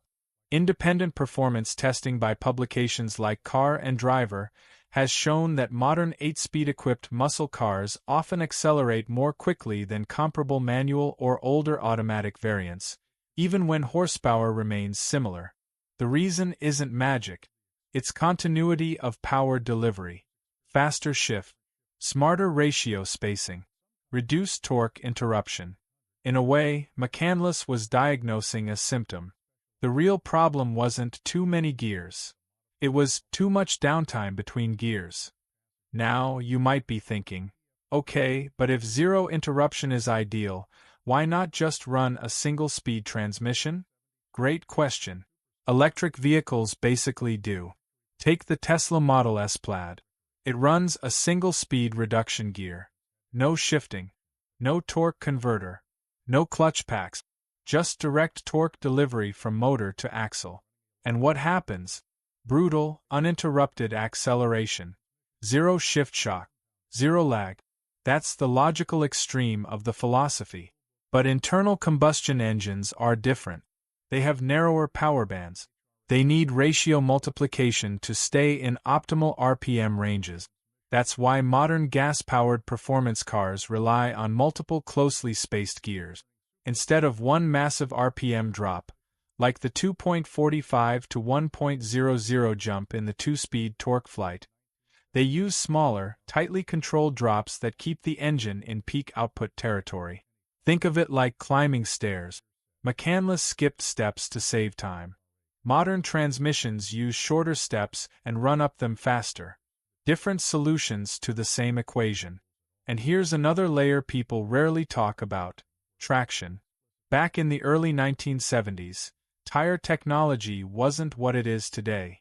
Slick compounds were improving, but sidewall construction and track prep varied widely. That massive single upshift in the two-speed torque flight actually helped some cars regain traction. The sudden RPM drop reduced wheel speed momentarily, letting the tires hook. Today, traction control systems manage that electronically. Modern ECUs monitor wheel speed hundreds of times per second. They can cut spark, adjust throttle, or modulate torque instantly. What racers once achieved mechanically, by skipping a gear, we now accomplish digitally. Look, innovation doesn't disappear. It evolves. And that's why the two-speed story still resonates. It wasn't just a trick. It was a glimpse into the core mechanics of acceleration. It forced racers to ask uncomfortable questions about assumptions baked into factory engineering. Here's what most people missed at the time. The modification didn't succeed because it was rebellious. It succeeded because it identified wasted motion. That's a universal principle. In racing, in engineering, even in life. Eliminate unnecessary steps and you gain efficiency. Now, contrast that with how racing culture responded. When NHRA banned the modification, some saw it as protectionism. Others saw it as preserving competitive balance. Both can be true. Sanctioning bodies exist to maintain fairness and prevent cost spirals. If one cheap trick forces everyone else to tear down their transmissions just to keep up, the barrier to entry rises. And that's always the tension in motorsport: innovation versus accessibility. But outside NHRA superstock, the idea lived on. Bracket racers continued experimenting. Nostalgia racers revived it decades later. In certain classes where rules allowed internal modification freedom, two-speed torque flights became part of local lore. It's almost poetic. The thing that was too effective in one environment became perfectly acceptable in another. Because context matters. A factory-appearing class built around authenticity couldn't tolerate it. A consistency-based bracket environment embraced it. Same hardware, different philosophy. And maybe that's the biggest takeaway. The two-speed torque flight wasn't inherently right or wrong. It was optimized for a specific goal within a specific rule set. When that rule set changed, the solution had to change too. That's racing. And it's why stories like this endure. They remind us that performance isn't just about bigger numbers. It's about understanding systems deeply enough to see where hidden time lives. Sometimes it's in airflow. Sometimes it's in weight. And sometimes, it's hiding in a shift you don't actually need. Legends in racing don't usually come from what was allowed. They come from what was almost allowed. The two-speed torque flight sits in that strange, magnetic space between brilliance and prohibition. It wasn't a factory program backed by millions. It wasn't a wind tunnel breakthrough. It was a garage floor realization that asked a simple, dangerous question: what if we stop doing something everyone assumes is necessary? And look, that question is bigger than one transmission. Here's what most people don't realize. Some of the most transformative performance breakthroughs in automotive history came from subtraction, not addition. When Colin Chapman said, "Simplify, then add lightness," he wasn't talking about removing gears, but the philosophy overlaps. Remove what you don't absolutely need. Strip away interruption. Reduce resistance.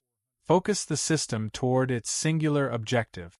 Herb McCandless applied that mindset to a torque flight. Now, you might be thinking, okay, but if it was so effective, why don't we see more radical simplifications today? The answer is complexity has shifted. In 1971, mechanical systems were the battlefield. Today, software is. Modern transmissions don't need to delete gears because algorithms optimize engagement in milliseconds. Launch control systems coordinate throttle, spark, boost, and clutch pressure simultaneously. According to SAE research published in the 2010s, adaptive shift mapping can improve acceleration consistency by analyzing driver behavior and vehicle load in real time. That's a level of predictive adjustment racers in the 70s could only dream about. But here's the twist. Even with all that sophistication, engineers still chase the same thing McCandless chased: uninterrupted forward motion. Take modern drag racing classes like NHRA Pro Stock. They use 5-speed manual transmissions with air shifters that execute gear changes in fractions of a second. Why not 8 speeds? Because more shifts introduce more opportunity for error and more time spent transitioning. It's a balance. Enough ratios to stay in the power band. Few enough shifts to minimize disruption. Sound familiar? Or look at top fuel. 1 gear. Direct drive. Over 11,000 horsepower. No shifting at all. From launch to 330 plus mph in under 4 seconds, the entire run happens without a single gear change. Why? Because at that power level, uninterrupted torque delivery is king. The logic circles right back. And this is where it gets really interesting. The 2-speed torque flight also changed how racers think about rules. It became a case study in reading between the lines. Motorsport history is full of gray area exploits, but the cleverest ones don't break rules. They reinterpret them. Smoky Unix fuel lines. F1's double diffusers. Group B's homologation specials. They all followed the same pattern. Someone identifies a blind spot in the wording. They exploit it. The governing body responds. The legend grows. What made the torque flight story different was its accessibility. This wasn't a factory-only trick. It wasn't hidden in a multi-million-dollar program. It was achievable with hand tools, drill bits, and knowledge. That democratized the advantage. According to grassroots racing surveys from the era, compiled in enthusiast publications, many sportsman racers operated on annual budgets under $10,000. An engine rebuild could wipe that out quickly. A transmission modification costing a fraction of that? That was attainable. That was disruptive. And disruption always forces reaction. NHRA's rule clarification wasn't just about maintaining authenticity. It was about preventing a cascade. If everyone had to convert to 2-speed setups to stay competitive, costs would rise, experimentation would intensify, and the class identity would drift further from factory-based competition. So the door closed. But here's the thing about closed doors in racing: they don't erase what's been learned. Transmission builders carried the knowledge forward. Clutch pack capacity increased across performance build. High line pressure calibrations became normal. Aftermarket drums and hardened shafts improved reliability. The lessons extracted from that violent first-to-third shift hardened the entire ecosystem. And culturally, it became folklore. Talk to Mopar enthusiasts today and the 2-speed torque flight still surfaces in conversations with a mix of admiration and mischief. It represents ingenuity without corporate backing. It represents the era when racers could outthink, not just outspend. Look, nostalgia has a way of polishing the past. But the underlying principle remains relevant. Performance gains don't always come from adding horsepower. According to multiple chassis dyno studies, drivetrain losses in traditional automatic-equipped muscle cars can consume 15 to 20% of engine output. Reducing inefficiency, through improved clutch engagement, faster shifts, or better fluid control, can effectively increase usable power without touching the crankshaft. McCandless didn't increase horsepower. He reduced wasted motion. That distinction matters. Because in any performance system, you can either create more output or lose less of what you already have. The two-speed torque flight attacked the second path. And maybe that's why it still resonates. It challenges the instinct to chase bigger numbers. It suggests there might be hidden time buried in transitions, pauses, redundancies. Sometimes speed isn't about force. It's about flow. So when you watch a modern Hellcat rip through 8 seamless shifts, or a dual-clutch supercar snap off upshifts like a rifle crack, remember this. The pursuit of minimizing interruption didn't start in a software lab. It started in garages, on jack stands, with racers staring at time slips and asking uncomfortable questions. What's slowing me down? Do I actually need this step? What happens if I remove it? That mindset is the real legacy. The two-speed torque flight wasn't just a clever transmission hack. It was a reminder that performance breakthroughs often hide in plain sight. That rules shape innovation as much as engineering does. And that sometimes the shortest path down a quarter mile isn't about adding another gear. It's about having the courage to skip one. The Ford 460. An engine so completely written off that junkyards were literally crushing them for scrap metal just a decade ago. Today, that same engine is worth its weight in gold to a very specific group of builders who discovered something the factories themselves missed. Something so significant it would flip the entire performance world on its head. Picture this. It's a humid Saturday morning at Road Atlanta. The paddock is packed with million-dollar racing programs. Factory-backed Corvettes with engineers hunched over laptops monitoring every single sensor reading. BMWs with pit crews flown in directly from Germany, wearing matching fire suits and carrying clipboards. And then there's Jim Crawford from Morrisville, North Carolina. His crew? His son and 2 buddies from work. His trailer? A converted landscaping unit with mismatched paint. His engine? A 460 cubic inch Ford the 5th 8 that started its life bolted into a 1974 motorhome. Probably sat in a driveway for 15 years before someone pulled it out. The green flag drops for the GT1 qualifying session.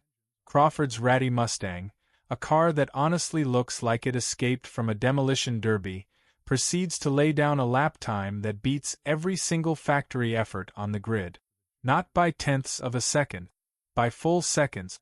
The Corvette teams are absolutely screaming at their engineers.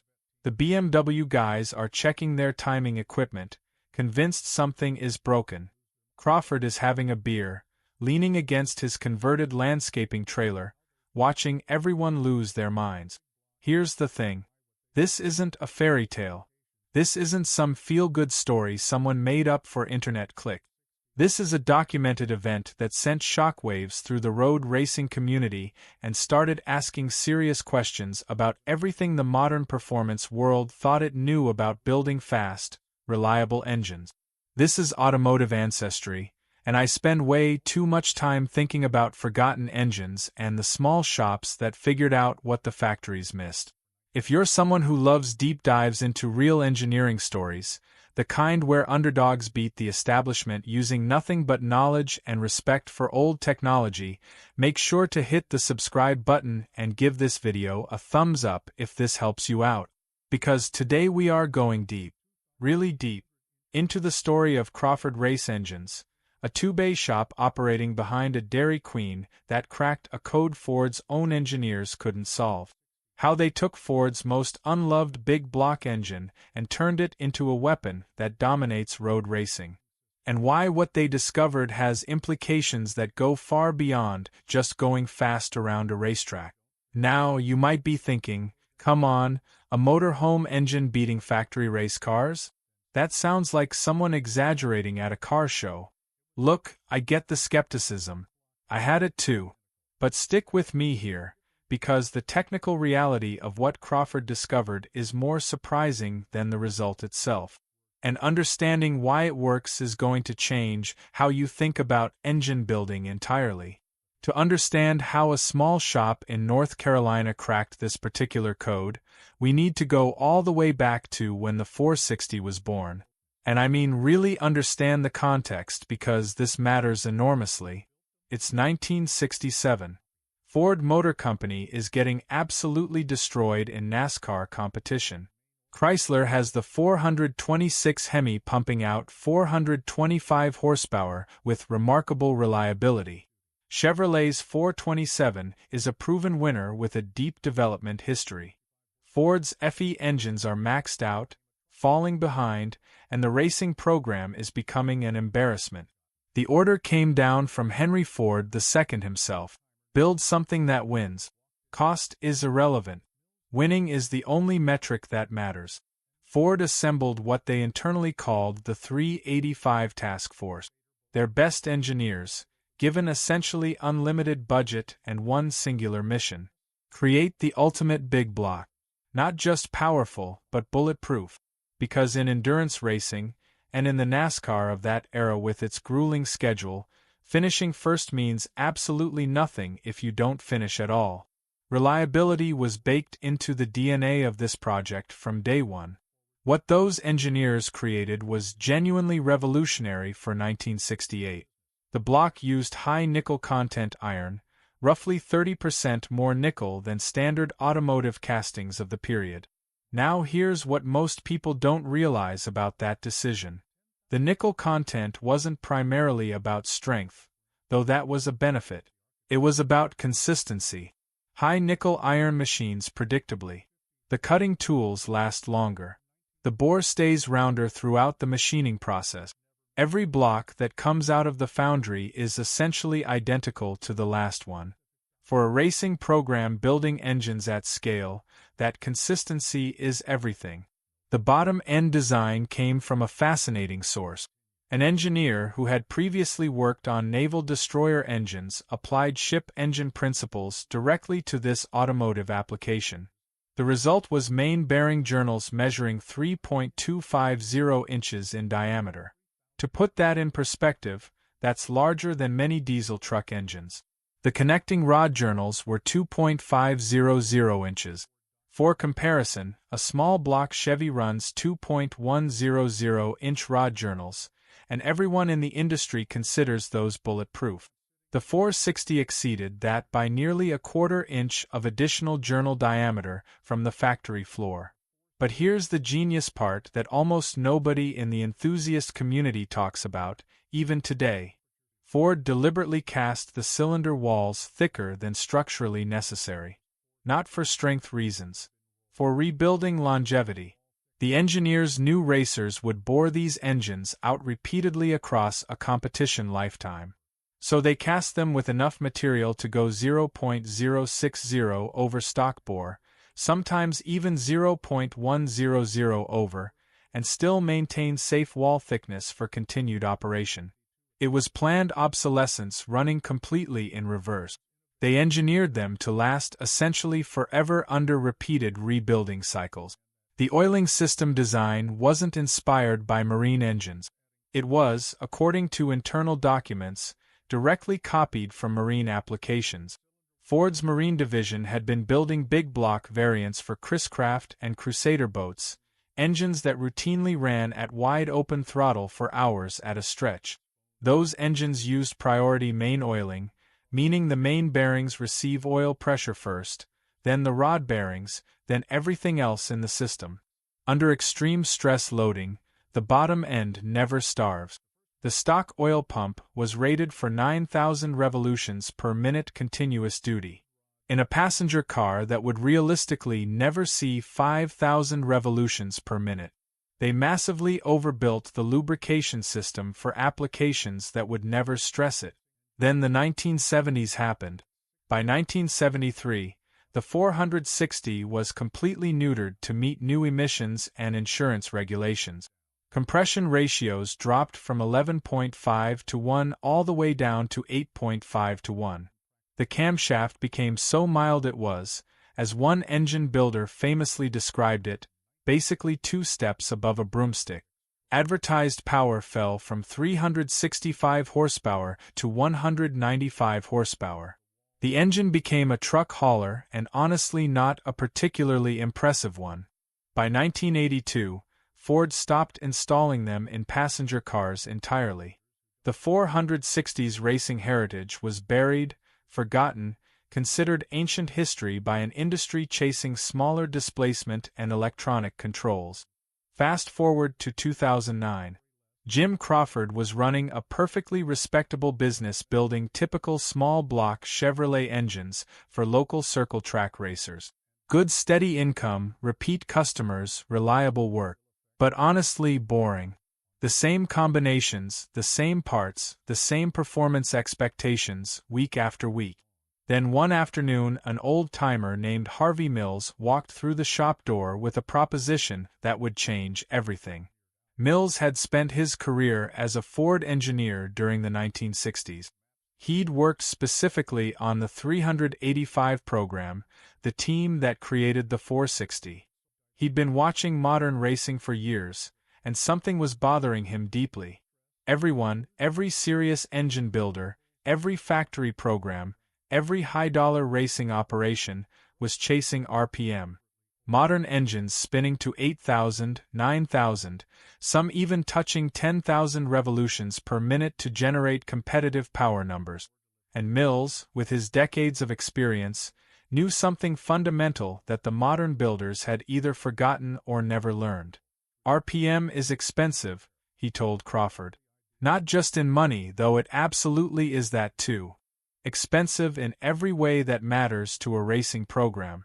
Every additional 1,000 RPM costs you exponentially more in valve spring loads, bearing stress, heat generation, and failure rate. The relationship isn't linear. It's geometric. Double your RPM, and you more than double your mechanical stress across every single component in the engine. But displacement, Mills explained, is essentially free horsepower if the underlying architecture can actually handle it. And the 460's architecture, the architecture those 385 task force engineers built for endurance racing duty, could absolutely handle it. Mills had done something remarkable during his retirement. He'd kept every significant internal Ford document from the 460 development program. Actual dyno sheets showing 750 horsepower test engines running in 1969. Metallurgy reports on special blocks that were cast specifically for Can-Am racing applications. Blueprints for cylinder head designs that were developed and tested but never made it to production. He'd been sitting on this gold mine of engineering knowledge for 40 years, waiting for someone in the performance world who would actually listen rather than dismiss old technology out of hand. Crawford was genuinely skeptical. He'd been building Chevy engines his whole career. The conventional wisdom was settled. Small blocks were efficient, big blocks were dinosaurs, and Ford big blocks specifically were particularly unloved. But then Mills showed him one specific document, and Crawford's skepticism cracked immediately. It was Ford's internal test report from 1971. A 460 engine, running 24 continuous hours at 7,000 revolutions per minute under full load on a dyno cell. No failures of any kind. Oil pressure never dropped below 45 psi throughout the entire test. Coolant temperature remained stable at 180 degrees Fahrenheit. The test was only terminated because the test facility literally ran out of fuel storage capacity to continue running the engine. The engine itself showed no signs of distress whatsoever. Crawford bought their first 460 block from a local junkyard for $40. It came out of a 1976 F-250 pickup that had been rolled in an accident. He sonic tested it immediately, checking wall thickness at 8 separate points per cylinder bore. The thinnest measurement he found was 0.238 inches, and this was after the block had already been bored 0.030 over by some previous rebuilder years earlier. A production racing small block Chevy has 0.180-inch cylinder walls from the factory, brand new, never touched. This used, already bored, $40 junkyard block was still significantly thicker. The first build was deliberately conservative. Crawford and Mills stuck closely to Ford's original blueprints, just applying quality modern components and proper machine work. Stock stroke, bored 0.030 over, forged pistons, quality connecting rods, a mild camshaft, nothing even remotely radical by modern standard. Crawford estimated maybe 475 horsepower if everything went well. The engine made 592 horsepower at the rear wheels through an automatic transmission. Back calculate that through drivetrain losses and you're looking at approximately 700 horsepower at the crankshaft from basically stock architecture with quality parts. But here's where Crawford's real approach diverged from every other builder who might have stumbled onto similar results. Instead of immediately chasing more power, he focused entirely on durability testing first. He put that engine on his dyno and ran it at 6,500 revolutions per minute for 100 consecutive hours at full load. No cooling breaks, no partial throttle periods. Just sustained full-power operation for 100 hours straight. The only maintenance performed during the entire test was adding oil. It consumed 1 quart every 25 hours of operation.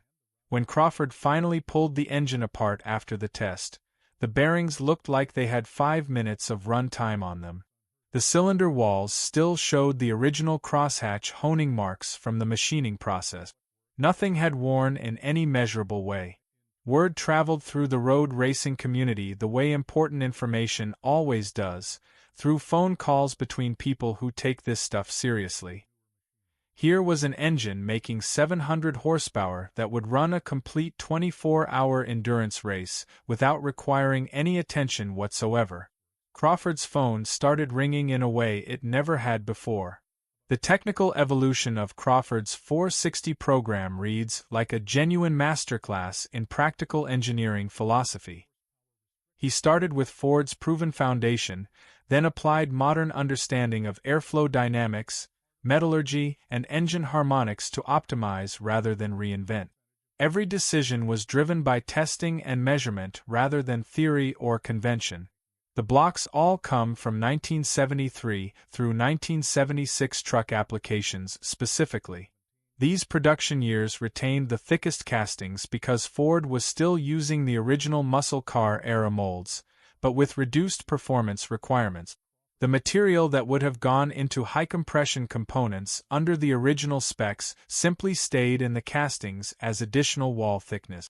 Every block gets magnetic particle inspected for cracks, then sonic tested at 32 separate measurement points across all 8 cylinders.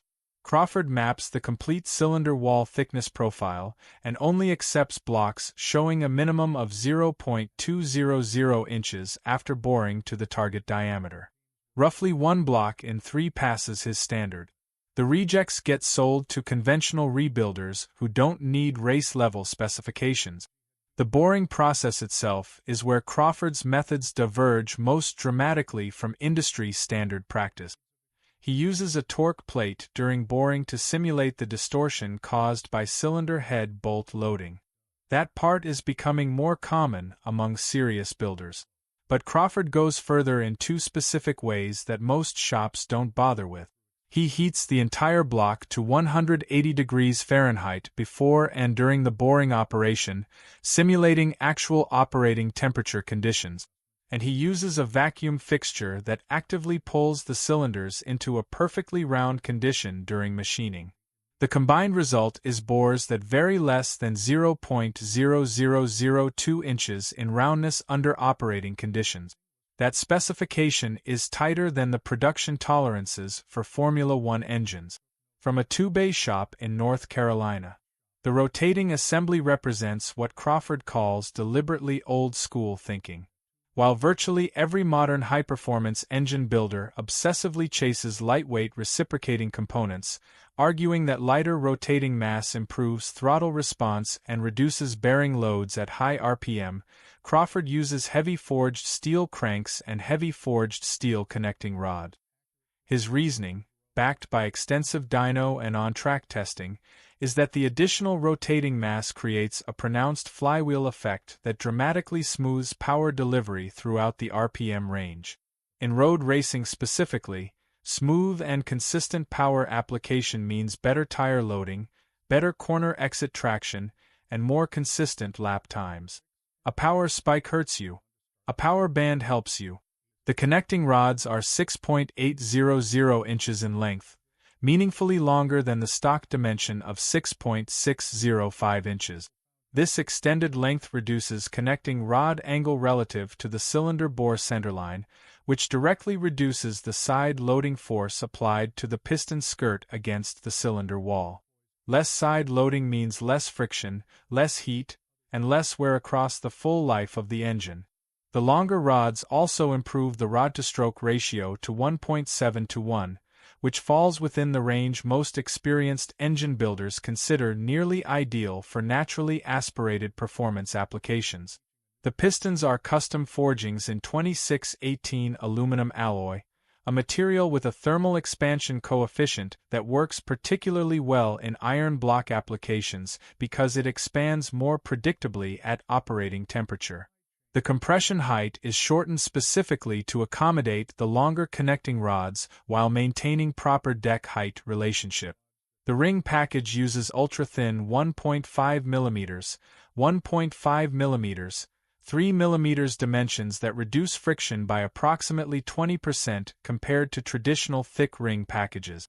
That friction reduction directly translates to measurable power at the wheels and, perhaps more importantly for endurance racing, reduced heat generation throughout the ringland area.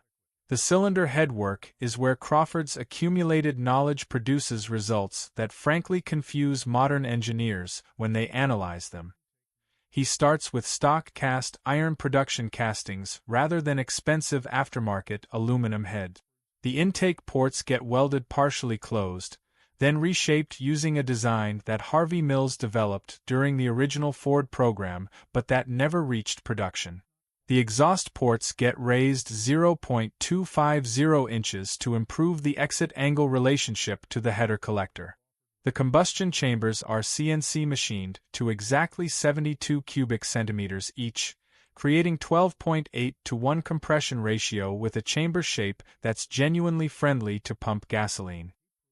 Here's what most people don't realize about Crawford's valve sizing decision. He uses 2.190-inch intake and 1.760-inch exhaust valves. Those are actually smaller than what most serious aftermarket head builders would install in a performance application of this displacement. Crawford discovered through extensive flow bench and dyno testing that larger valves actually reduced overall performance in this specific architecture. The 460's port geometry is efficient enough that smaller valves maintain higher air velocity through the operating RPM range, particularly at partial throttle openings where road race engines spend the majority of their actual operating time.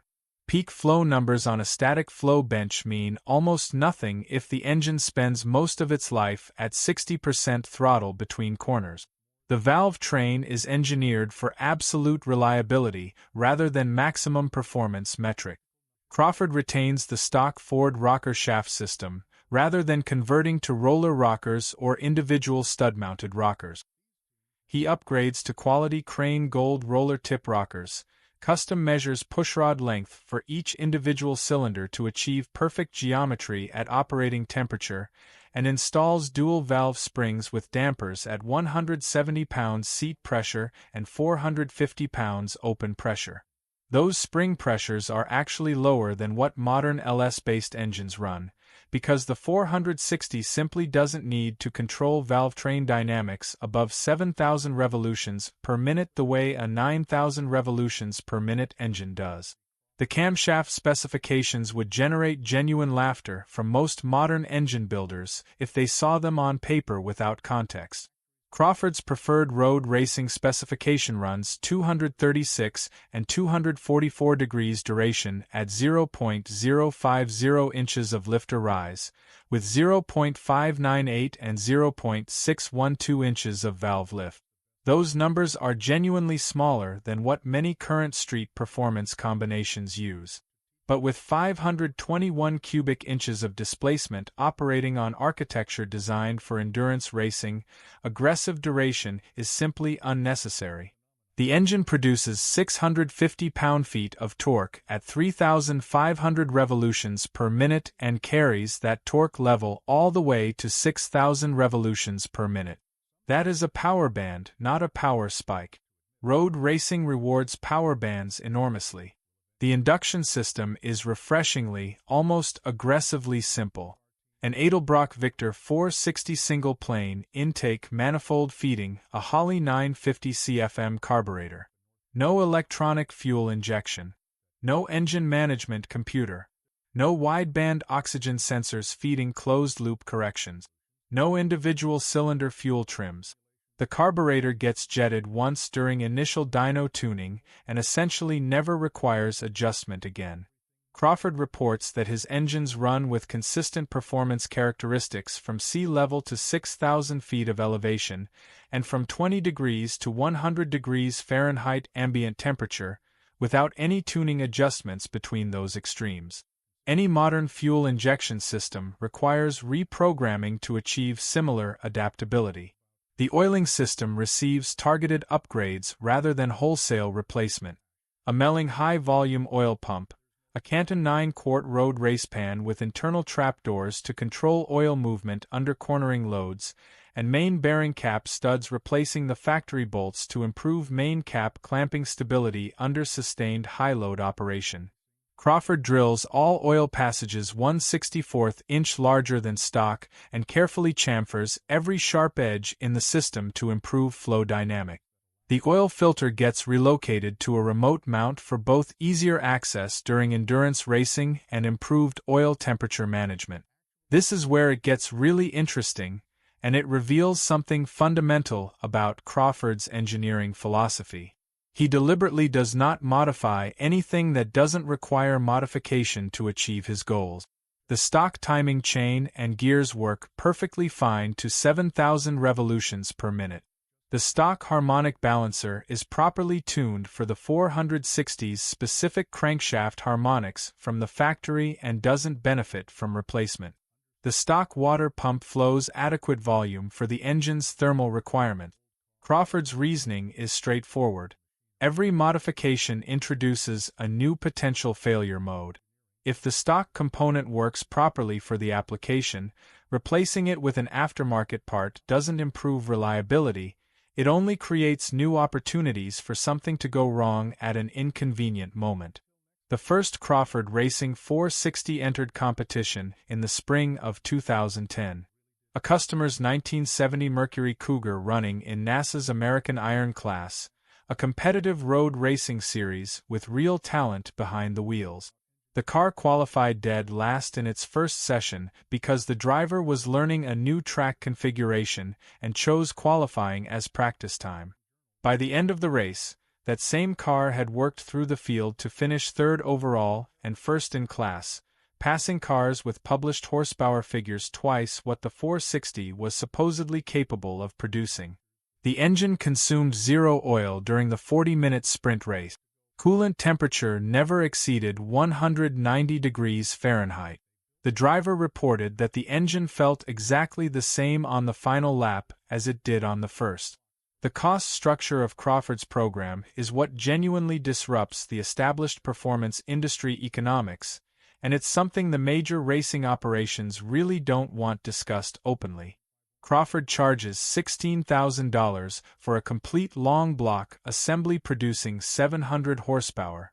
That figure includes the block sourcing, all machine work performed to his specifications, every component, and final assembly with his personal involvement on every engine.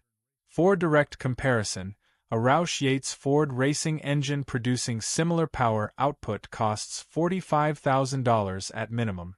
And the Roush Yates engine, built with unlimited resources and the backing of one of Motorsports' most respected organizations, requires complete rebuilding every 2,500 racing miles. Crawford's 460 engines go 10,000 racing miles between scheduled freshening intervals. Do the math on total cost of competition over a racing season, and the numbers become genuinely shocking. By the end of 2015, Crawford race engines had completed 47 engine build.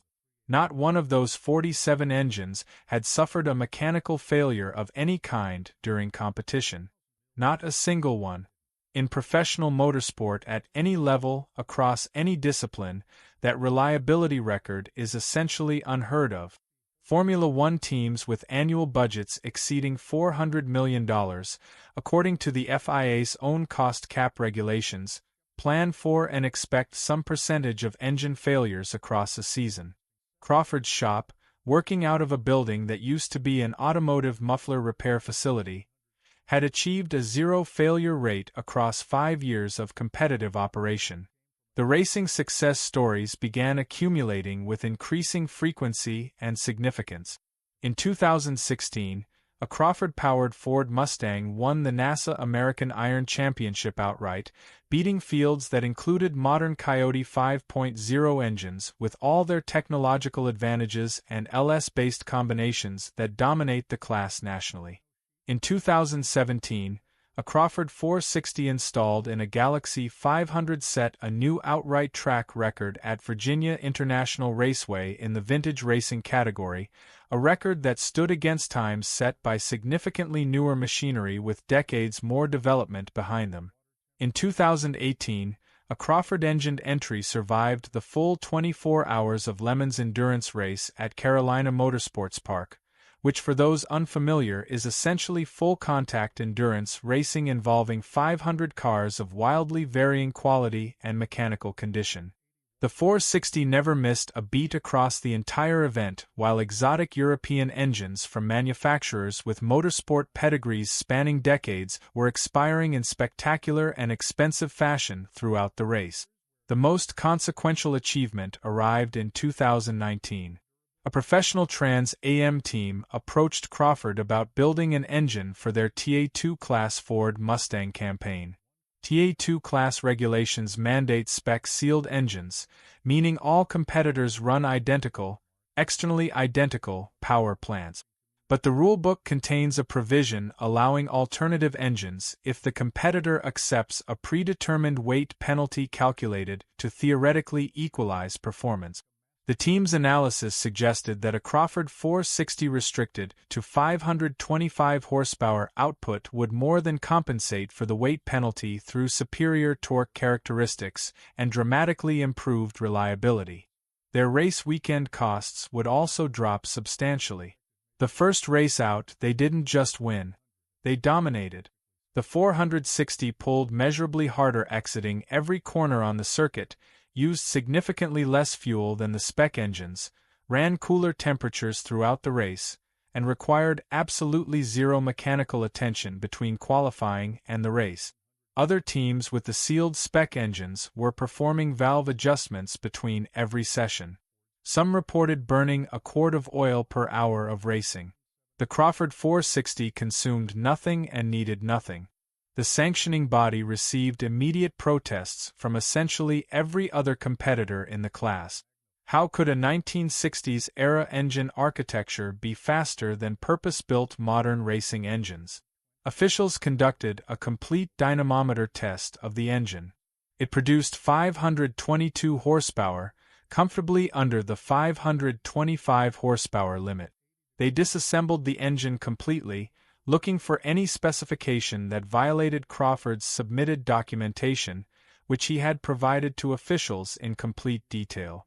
Every measurement confirmed Crawford's specifications exactly. There was no legitimate technical grounds for disqualification. Old engineering had beaten new engineering in a fair, measured, documented competition. Ford Performance took notice in a way that generated internal discussion at the corporate level. They dispatched a team of engineers to Crawford's shop in Morrisville. These were credentialed engineers with advanced degrees from institutions including MIT, carrying decades of collective motorsport experience and access to resources Crawford couldn't dream of. They came to understand what was happening. They left considerably more humbled than they arrived. The Ford engineers ran computational fluid dynamics analysis on Crawford's cylinder head port design. The simulations produced a confusing result. The port geometry shouldn't work as effectively as measured performance data showed it working. Several aspects of the design violated principles that modern CFD-based port development considers fundamental. What the engineers eventually concluded was that CFD analysis models dry airflow, while actual engine operation involves wet flow, meaning fuel droplets suspended in the air charge. Crawford's port geometry creates controlled turbulence patterns that maintain fuel suspension in the air charge more effectively than smoother, more aerodynamically correct port shape. It's a phenomenon that cannot be accurately modeled in simulation. It can only be discovered through accumulated experience building and testing real engines in real operating conditions. The Ford engineers analyzed Crawford's boring procedure and found a similar pattern. Modern factory machining centers operate with CNC accuracy measured in the tenths of thousandths of an inch at controlled room temperature. Crawford's 1980s Rottler boring bar achieves accuracy of roughly 0.001 inches under the same conditions. By conventional metrics, the factory machines are dramatically more precise. But Crawford's process of bringing the block to operating temperature before and during machining, combined with his vacuum-assisted bore roundness fixture, produces bores that are rounder under actual operating conditions, at operating temperature with combustion pressure applied, than bores machined to tighter room temperature tolerances. The factory is more precise in the controlled environment of a climate-controlled production facility. Crawford is more precise in the environment that actually matters, which is inside a running engine at 200 degrees Fahrenheit with thousands of pounds of combustion force loading every bore at 6,500 times per minute. One of the Ford engineers later told Crawford something worth considering carefully. He said, "We forgot that engines don't run in computer simulations. They run in the real world." That statement, from a credentialed MIT-educated engineer at one of the world's largest automotive companies, is a remarkable acknowledgement of something the small shop had understood all along. Crawford's influence extends well beyond the engines leaving his shop. He's actively shaping a new generation of engine builders who reject the assumption that newer automatically means better. His apprenticeship program has produced 6 independent engine builders who've gone on to establish their own specialty operations. Each one took Crawford's core philosophy and applied it to a different forgotten engine. One specializes exclusively in Buick Nailhead V8s. Another focuses on Cadillac 500 cubic inch engines. A third has built a business around Pontiac 455s for vintage racing applications. They're all operating from the same fundamental principle. Find what the factories over-engineered. Understand precisely why they did it. Optimize without complicating and without discarding what already worked. The supply chain Crawford has built around his program is equally impressive as the engines themselves. Working with a local foundry, he reproduces obsolete components that Ford hasn't manufactured since the 1980s. Rocker arm pedestals machined to his improved specifications, pushrod lengths that exist in no catalog from any supplier. He purchased tooling from several closed specialty shops over the years and now produces these components in-house as needed. A legitimate cottage industry has grown up around an engine the factory abandoned and the industry dismissed. The economic impact on Morrisville itself has been tangible and growing. Crawford employs 8 people full-time today, up from himself and 1 part-time machinist when he started the 460 program. His shop's success attracted related specialty businesses that recognized the market he was creating. A machine shop that processes exclusively 460-cylinder heads now operates nearby. A camshaft specialist focusing entirely on Ford big block profiles has built a national customer base. A dynamometer facility specifically configured for carbureted engine development serves Crawford's customers and others pursuing similar vintage performance paths. The community that Major Motorsport largely forgot has quietly become the center of a serious Ford big block performance world. The international racing community's discovery of Crawford's work has been gradual but accelerating. A Japanese performance shop flew Crawford to Tokyo to conduct a week-long technical seminar specifically on 460 engine building fundamentals. Australian V8 supercar heritage racing programs now import Crawford-built engines, rather than attempting to duplicate his results locally after finding they couldn't match his quality level without his accumulated knowledge base. A German touring car team has campaigned old Mercedes-Benz sedans fitted with Crawford 460s in classic racing events, creating the entertaining spectacle of an American big block V8 powering a German luxury sedan around European circuit. The engine Ford abandoned in 1982 has become genuinely international in its reach, purely because one shop in North Carolina refused to accept the industry's consensus that old equals obsolete. Now, you might be thinking at this point, look, this is a great story, but isn't this specific to the 460? Is there actually a broader lesson here? Or is this just one unusual case? And that's a fair challenge. Here's what most people don't realize, though. Crawford's story represents a pattern that appears repeatedly throughout automotive and motorsport history whenever someone decides to look seriously at what came before rather than simply defaulting to what's current. The deeper philosophical implication of everything Crawford has accomplished is genuinely worth sitting with. In our collective rush toward the next advancement, we continuously discard solutions that demonstrably work in favor of solutions that are merely new. We've developed a cultural assumption that complexity inherently equals capability, that simulation and modeling are always superior to physical testing and accumulated experience, that modern means better almost by definition.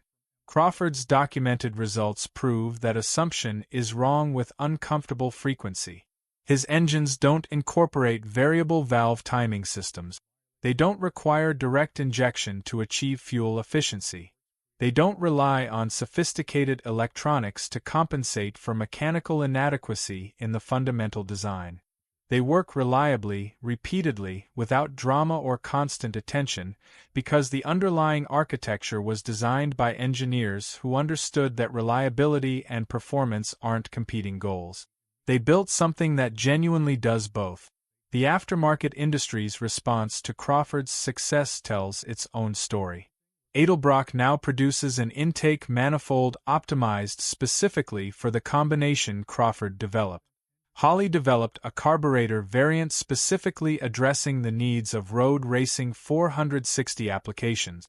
Pack Racing Springs created a valve spring profile designed around Crawford's camshaft specifications.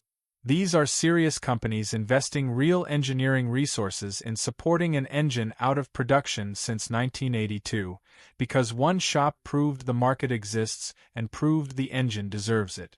Crawford himself has remained genuinely humble throughout everything his program achieved. When people ask him what he invented, he gives the same answer consistently. I didn't invent anything. Ford did all the hard work back in 1968. I just remembered what they forgot. But that answer undersells his actual contribution significantly. Inventing something new is often easier than perfecting something existing. Perfection requires deeper understanding than novelty requires. Crawford didn't just take good and make it slightly better. He took abandoned and made it exceptional through patience, testing, accumulated knowledge, and a fundamental respect for engineering that worked. The waiting list for a Crawford race engines build is now 18 months. He could expand the operation, hire additional machinists, increase output. He's been encouraged to do exactly that by multiple investors who understand what he's created. He won't do it. His reasoning is simple and worth respecting. Quality doesn't scale, he says. Every engine gets my personal attention at every stage. That's what people are actually paying for. Not just a horsepower number on a dyno sheet, but the absolute confidence that this engine will not let them down when they need it most. His customers confirm that value proposition without being asked. A racer based in California arranges to physically transport his car to North Carolina for Crawford to personally service the engine, rather than trusting the work to any shop closer to home. Another customer in Florida has purchased 5 Crawford engines across different vehicles over 8 years. A third customer has never met Crawford in person but has referred 11 other customers to him based on the experience of buying a single engine. They're not purchasing horsepower figures. They're purchasing certainty, confidence, and peace of mind that their equipment won't fail them mid-race when there's nothing they can do about it. Crawford is documenting everything now. Every bore measurement from every block he's ever processed. Every dyno pull on every completed engine. Every failure he's investigated, regardless of whether it was his fault or a customer's maintenance issue, and precisely what caused each one. It's a database of practical, real-world engineering knowledge that no university curriculum teaches and no factory shares with the public. He intends to publish it eventually, openly available to anyone willing to engage with it seriously.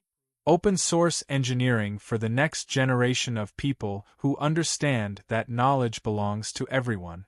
The NASCAR teams operating massive facilities in nearby Charlotte have begun approaching Crawford for engines to power their vintage and heritage racing programs.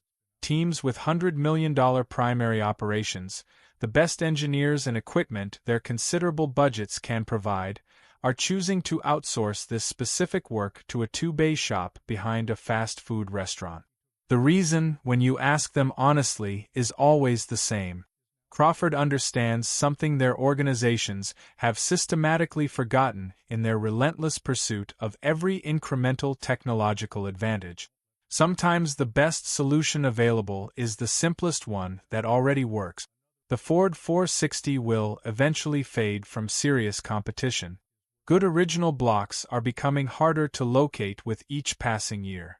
The expertise required to build them properly takes years of hands-on experience to develop and can't be shortcut with equipment or money alone. The racing categories that currently accommodate them are gradually adapting their regulations toward more modern power plants as the vintage and heritage classes evolve. But what Crawford built in that shop behind the Dairy Queen, the philosophy, the approach, the documented proof that deep understanding of existing technology beats shallow application of new technology, that's permanent. In 50 years, someone will probably discover that early-generation electric motor controllers, considered hopelessly obsolete and long since replaced by more efficient designs, had some characteristic that makes them uniquely suited for a specific application nobody anticipated. They'll dig them out of storage, apply accumulated knowledge to old architecture, and once again prove that innovation isn't always about inventing something new. Sometimes, maybe more often than we're comfortable admitting, it's about understanding what already exists deeply enough to unlock what it was always capable of. Crawford's shop is quiet on most weekday mornings. Just the sound of machinery, the occasional technical discussion about valve lash measurements or bearing clearance specifications, the smell of cutting oil and cast iron. There are no CAD workstations, no CFD simulation licenses, no million-dollar equipment from German machine tool manufacturers. Just knowledge, accumulated carefully over decades, applied to iron cast when Nixon was in the White House, producing engines that make modern technology look complicated for no good reason. That, ultimately, is the real story here. Crawford didn't outsmart the factories through some breakthrough they couldn't access. He didn't have advantages unavailable to larger, better-funded operations. He paid attention to what worked, invested the time to understand precisely why it worked, and refined it toward perfection through relentless testing and honest measurement. In racing, like in most things in life that actually matter, that approach is frequently sufficient to win. The next time you see an old car pulling away from modern machinery at a racetrack, remember Crawford race engines. Remember that somewhere in North Carolina, a small shop proved that what the industry called garbage could be gold. That forgotten engineering, properly understood and carefully applied, can outperform modern innovation built on assumptions nobody bothered to question. That sometimes, just sometimes, they really did build them better back then. You just needed to understand why deeply enough to prove it. What's your favorite example of old technology outperforming the new stuff? Drop it in the comments. I genuinely read every one. And if you want more stories about engineering underdogs who changed the game by paying attention to what everyone else ignored, subscribe and stick around. We're just getting started. What if I told you that a single mechanic, working alone in a modest shop, discovered something so devastatingly effective that it forced an entire governing body to rewrite their rulebook? And here's the kicker. The modification cost less than $50 to implement, was completely invisible to the naked eye, and added 50 horsepower to an engine that was already at the absolute limit of what anyone thought was possible. We're talking about Warren Johnson, a former Minnesota schoolteacher turned drag racing genius, who found a loophole so elegant, so brilliantly simple, that when officials finally figured out what he'd done, they literally couldn't believe they'd missed it. This is automotive ancestry, and I spend way too much time thinking about the hidden engineering breakthroughs that changed motorsport forever. If you're someone who loves uncovering the untold stories behind the most dominant machines in racing history, make sure to hit the subscribe button and give this video a thumbs up if this helps you out. Alright, let's set the scene properly, because context is everything here. It's 1987. Pro stock drag racing is in the middle of the most intense technological arms race the sport has ever seen. Every single team, and we're talking about some of the most well-funded, highly engineered racing operations in the country, is fighting tooth and nail for single-digit horsepower gains. These aren't backyard builders wrenching on a Saturday afternoon. These are professional racing outfits spending hundreds of thousands of dollars on exotic cylinder heads, custom ground camshafts, precision-machined intake manifolds, and experimental metallurgy that most production car manufacturers wouldn't see for another decade. The difference between winning and losing in pro stock is measured in thousandths of a second, not hundredth, thousandth. And somewhere in Louisiana, Warren Johnson is about to make every single one of those teams look like they've been solving the wrong equation entirely. Here's the thing about what made this moment so extraordinary. Pro stock had just gone through a fundamental transformation. The NHRA had mandated a switch from carburetors to electronic fuel injection, partly to make the class more relevant to the production cars these machines were supposedly based on. And the rules around that fuel injection were incredibly detailed. Teams had to use production-based engine blocks. Displacement was capped at 500 cubic inches. Injectors had to be stock units from approved manufacturers. Flow rates were regulated. Fuel pressure was limited. The NHRA thought they had covered every possible angle. They specified injector size, flow rate, fuel pressure, fuel rail type. They wrote rules about essentially everything you could measure or quantify about a fuel injection system. But they made one critical oversight. They forgot about spray angle. And that single oversight was about to hand Warren Johnson the most devastating technical advantage pro stock racing had ever seen. Now, you might be thinking, okay, how much difference can a spray angle really make? Like, fuel is fuel, right? It goes in, it burns, the engine makes power. That's a completely reasonable thing to think. And it's exactly the assumption that every other team in pro stock was operating under in 1987. And that assumption is precisely why none of them could figure out what Johnson was doing differently. See, in a pro stock engine spinning at 9,000 RPM, each intake valve is only open for about 13 thousandths of a second. That's 0.013 seconds to inject fuel, mix it with air, and get the whole thing into the cylinder.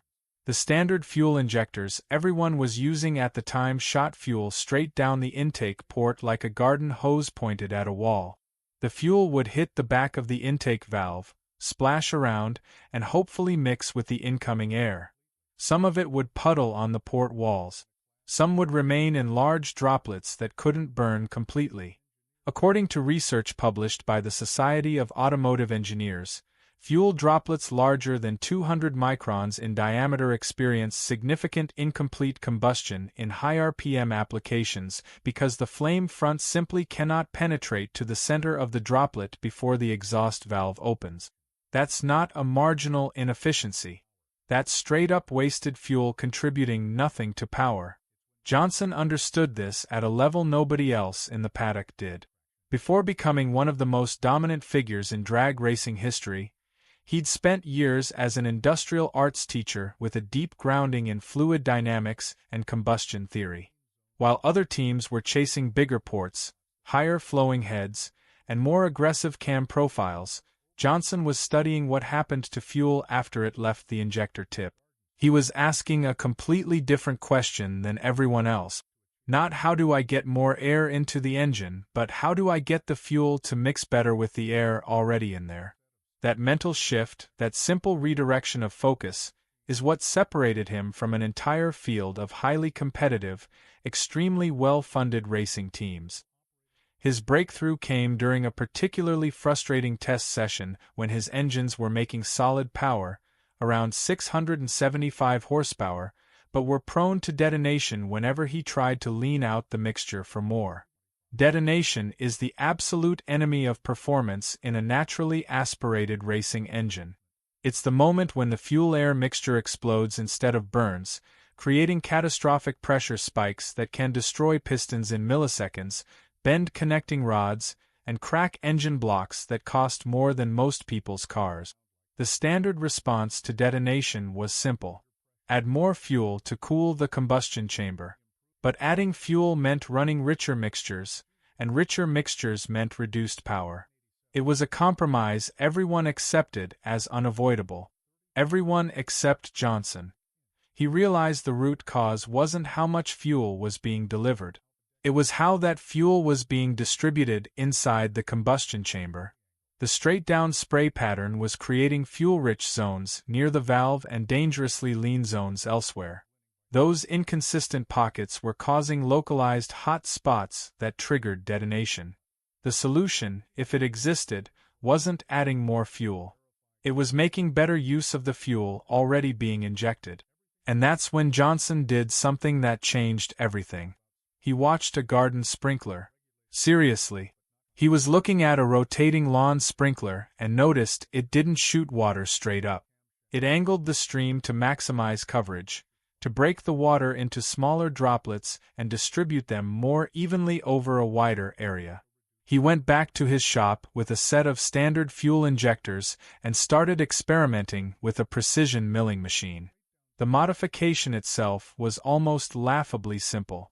He carefully machined the injector nozzles to change the spray angle from 0 degrees to 15 degrees. Not 30 degrees. Not 45. 15. The injectors still flowed identical amounts of fuel. They still operated at the same pressure. They looked completely stock to anyone who glanced at them. But that 15-degree angle changed the entire physics of how fuel entered his engine. When Johnson fired up that modified engine on his dyno, the results hit him like a physical force. The engine didn't just sound different, though it did, crisper and more responsive in a way that experienced ears immediately noticed. The numbers on the dyno sheet were staggering. Where his previous best had been 675 horsepower, the modified engine was making 725. 50 additional horsepower from changing a spray angle.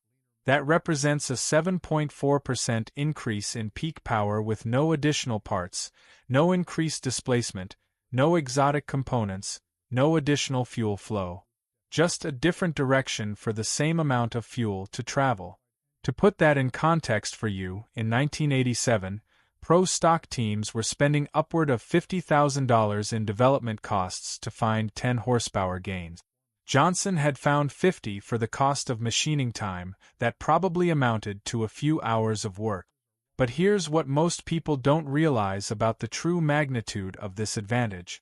The peak power number, as impressive as it was, wasn't even the most important part of what changed. The angled spray pattern had fundamentally altered the combustion characteristics of Johnson's engine at a molecular level. Remember that detonation problem? gone. Because the improved atomization from the angled spray was producing fuel droplets mostly under 50 microns in diameter, compared to the 200-micron droplets from a straight injection pattern. Smaller droplets have dramatically more surface area relative to their volume, which means they evaporate faster, mix more thoroughly with air, and burn more completely and evenly across the entire combustion chamber. Johnson could now run air-fuel ratios of 13.2 to 1 instead of the 12.8 to 1 he'd been forced to use before. That leaner mixture burns faster, creates higher cylinder pressures, and generates more power from every single combustion event. The engine wasn't just making more peak horsepower. It was making more power throughout the entire RPM range, with better fuel efficiency, lower exhaust gas temperatures, and the ability to run more aggressive ignition timing that extracted even more energy from each combustion cycle. Look, let me give you a number that puts this in perspective. In 1987, a competitive Pro stock engine was making roughly 1.35 horsepower per cubic inch of displacement. Johnson's modified engines were making 1.45 horsepower per cubic inch. According to historical race documentation from that period, that level of specific output wouldn't become common across the pro stock field for another 5 years. He was half a decade ahead of the competition, running technology that the rest of the sport wouldn't catch up to until the early 90s, and he'd achieved it with an angle change that cost essentially nothing. This is where it gets really interesting, because Johnson's on-track performance in 1987 was nothing short of devastating to the rest of the field. He qualified number 1 at event after event. His incremental timing data was consistently ahead of everyone else at every point on the racetrack, not just at the finish line. In a class where races are won by hundredths or sometimes thousandths of a second, Johnson was winning by margins that made his competition look like they were in a different category entirely. His Oldsmobile Cutlass was consistently posting elapsed times in the 7.40s when most of the competitive field was clustered in the 7.50s. That tenth of a second difference might not sound like much in everyday terms, but in pro stock drag racing, it's an enormous gulf. It's the difference between domination and competition. The beauty of Johnson's trick from a strategic standpoint was its absolute invisibility to conventional inspection method. NHRA tech inspectors would tear down his engines after major events, checking every specification they were required to verify. They'd measure bore and stroke for displacement. They'd check valve sizes and seat angles. They'd verify camshaft lift and duration. They'd even flow test the fuel injectors using standardized procedures. And every single time, everything came back perfectly within the rules. Because here's the thing, the flow testing procedures used in 1987 measured volume. How many cubic centimeters of fluid per minute passed through the injector? They didn't measure spray pattern. They didn't look at droplet size. They didn't assess the angle at which fuel was delivered. The NHRA had written incredibly detailed rules about fuel injection quantity and been completely silent about fuel injection quality. Johnson had found a loophole that was hiding not in some obscure technical specification but in the fundamental assumption that nobody had thought to question. Other teams were going absolutely crazy trying to reverse engineer Johnson's advantage. They bought identical cylinder heads. They copied his camshaft specifications as closely as they could determine them from published dyno data. Some teams actually hired away crew members who had worked with Johnson's operation, hoping to extract his secrets through personnel. Nothing worked. The speculation in the paddock reached almost comical levels. Some teams were convinced he was running illegal fuel additives that couldn't be detected with standard testing. Others suspected some exotic ignition system that was somehow operating outside the rules. One team reportedly spent over $20,000 on dyno testing trying to identify a cam profile that would explain Johnson's power advantage. The truth was sitting right there in his intake ports, and nobody was looking in the right place. The technical explanation for why those 15 degrees made such an enormous difference comes down to fluid dynamics principles that were well established in academic literature but largely unknown in the racing world of the late 1980s. In a standard 0-degree injection setup, fuel enters the intake port as a relatively coherent stream traveling at approximately 60 feet per second. When this stream impacts the back face of the intake valve, surface tension effects and the relatively low velocity of impact produce large irregular droplets that scatter inconsistently throughout the port volume. The statistical distribution of droplet sizes in a straight injection system peaks around 180 to 200 microns, with significant variation in mixture concentration across the cross-section of the port. Johnson's angled spray pattern changed this physics entirely. The 15-degree offset caused the fuel stream to create a counter-rotating swirl vortex within the intake port that worked synergistically with the natural tumble motion of air entering through the open valve. This combined motion subjected the fuel stream to shear forces that dramatically reduced droplet size through a process engineers call secondary atomization. Instead of large inconsistent droplets impacting a stationary valve, you had a finely atomized mist being carried by organized rotational flow into a combustion chamber that had never experienced anything like it in pro-stock racing. The mixture distribution across the combustion chamber face became remarkably homogeneous, eliminating the rich and lean zones that had been causing Johnson's detonation problems and simultaneously allowing more complete combustion of every molecule of fuel that entered the engine. The cascading effects of this improved mixture preparation extended through every aspect of how the engine operated. Better combustion produced higher peak cylinder pressures, which meant more force acting on the pistons. More complete burning reduced the amount of partially oxidized fuel in the exhaust stream, which lowered exhaust gas temperatures and reduced thermal stress on critical components. Lower thermal stress meant Johnson could run more aggressive ignition timing without risk of pre-ignition damage. More aggressive timing extracted even more energy from each power stroke. Every single performance parameter improved because of that simple geometric change to where the fuel was pointed when it left the injector tip. By mid-1987, the situation had become genuinely uncomfortable for the NHRA. One team was absolutely destroying the competition week after week, and their most experienced technical staff couldn't identify how. This wasn't a situation the sanctioning body had faced before, at least not to this degree. Pro stock had competitive dynasties before, teams and drivers who dominated for extended period. But those dominances were typically explained by clearly superior resources, factory backing, or standout driving talent. Johnson was a largely self-funded operation without major factory support, and he was making teams with significantly greater resources look completely overmatched. The pressure on NHRA officials to figure out what was happening was immense. The breakthrough that finally cracked Johnson's secret came through one of those wonderful moments of accidental observation that populate the best stories in racing history. During a particularly thorough post-race technical inspection at the U.S. Nationals, which represents the most prestigious event on the NHRA calendar and therefore attracts the most rigorous scrutiny, a sharp-eyed tech inspector noticed something subtle while removing Johnson's fuel injectors for flow testing.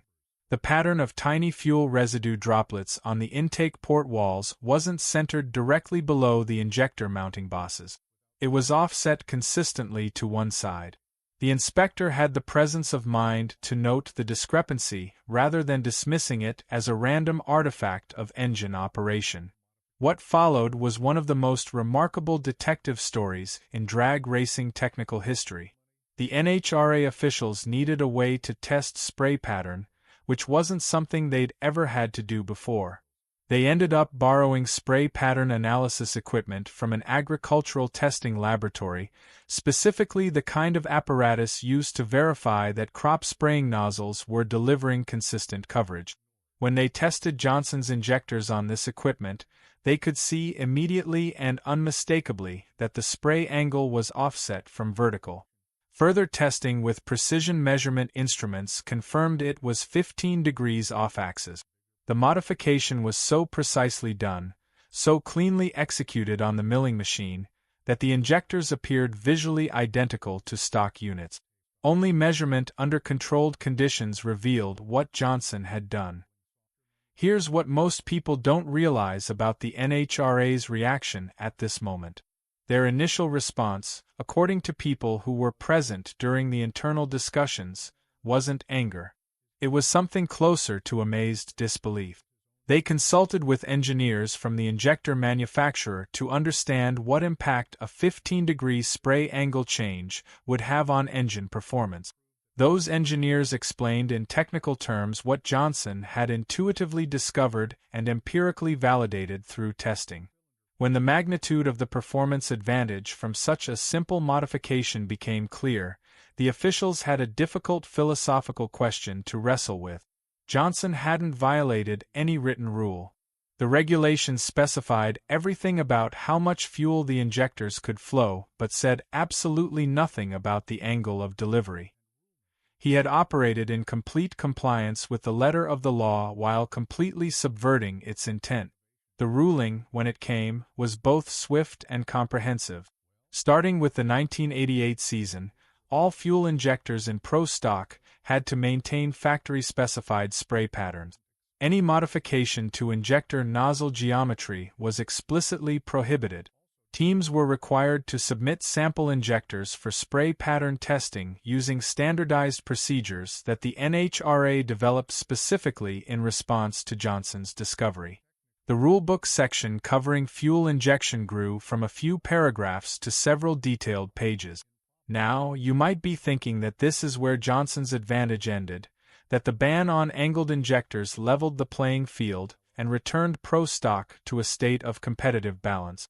That's what everyone else in the paddock was hoping. And that hope was completely misguided.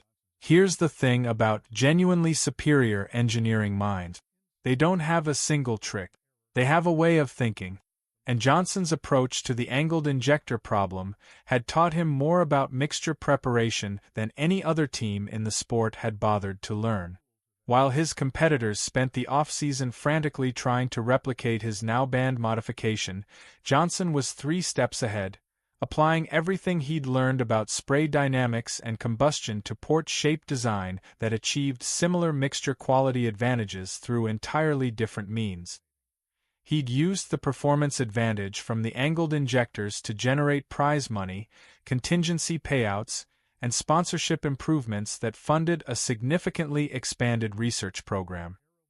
He'd also developed an almost encyclopedic understanding of how fuel and air interacted within the specific geometry of Pro Stock intake port. This knowledge couldn't be banned. It lived in Johnson's head and in the notebooks he kept with the obsessive thoroughness of the educator he'd been. By the time the 1988 season started and the injector modification was off the table, Johnson had already developed intake port geometries that created favorable swirl characteristics with standard vertical spray injectors. He'd pioneered techniques for reading spark plug condition to assess mixture distribution on a cylinder-by-cylinder basis. He was even developing his own proprietary engine management software, an almost unheard-of capability for an independent team in the late 1980s. The 1988 season proved definitively that Johnson wasn't a one-trick operator. Even running standard injectors under the new rules, his engines maintained a power advantage over the competition. Not quite as large as before, but persistent, consistent, and frustrating to the teams who'd convinced themselves the ban would fix everything. The deeper lesson was lost on many of his competitors. They saw the ban on angled injectors as the end of the story. Johnson understood it was just a chapter in a much longer narrative about the application of fundamental engineering principles to racing problems that everyone else was approaching with conventional thinking. The ripple effects of Johnson's angled injector discovery extended well beyond the boundaries of pro stock racing.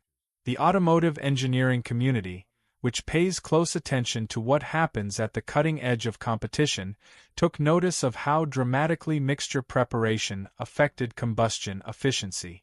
Production car manufacturers had been working on fuel injection development for their own reasons throughout the 1980s, but Johnson's results provided compelling real-world validation of theoretical work that had been sitting in engineering journals without widespread practical application.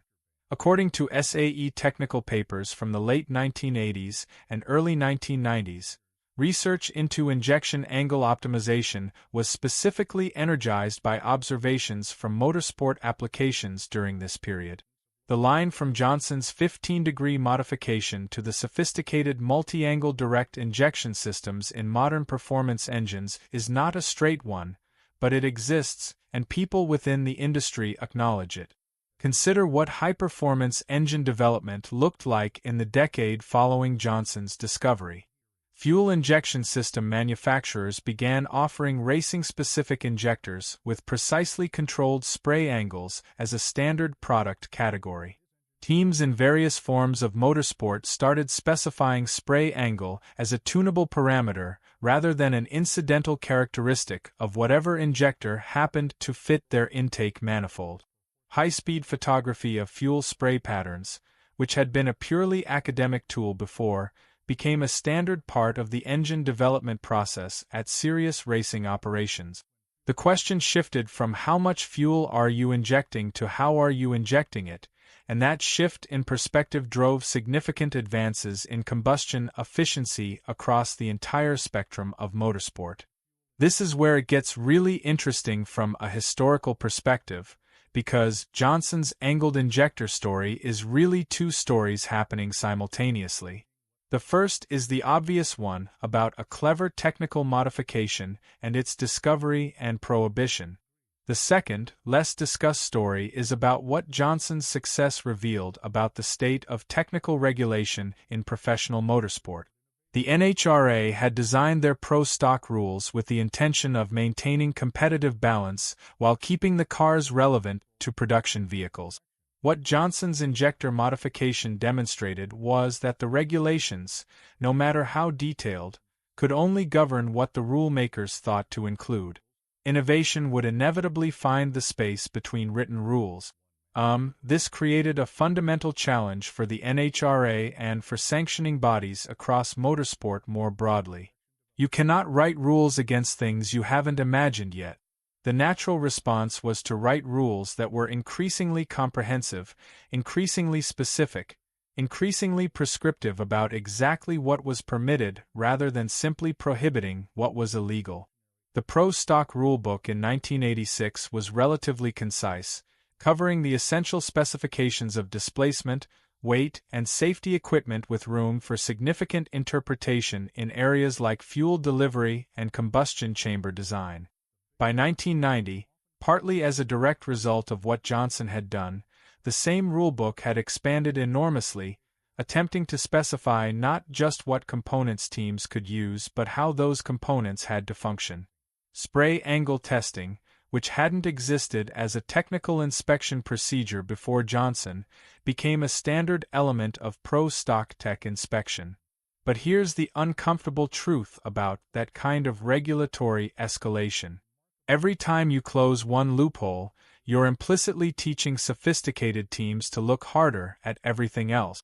By making it absolutely clear that they'd missed the spray angle question entirely, the NHRA inadvertently advertised the existence of other overlooked variables. The arms race between innovators and regulators intensified dramatically through the late 1980s and into the 1990s.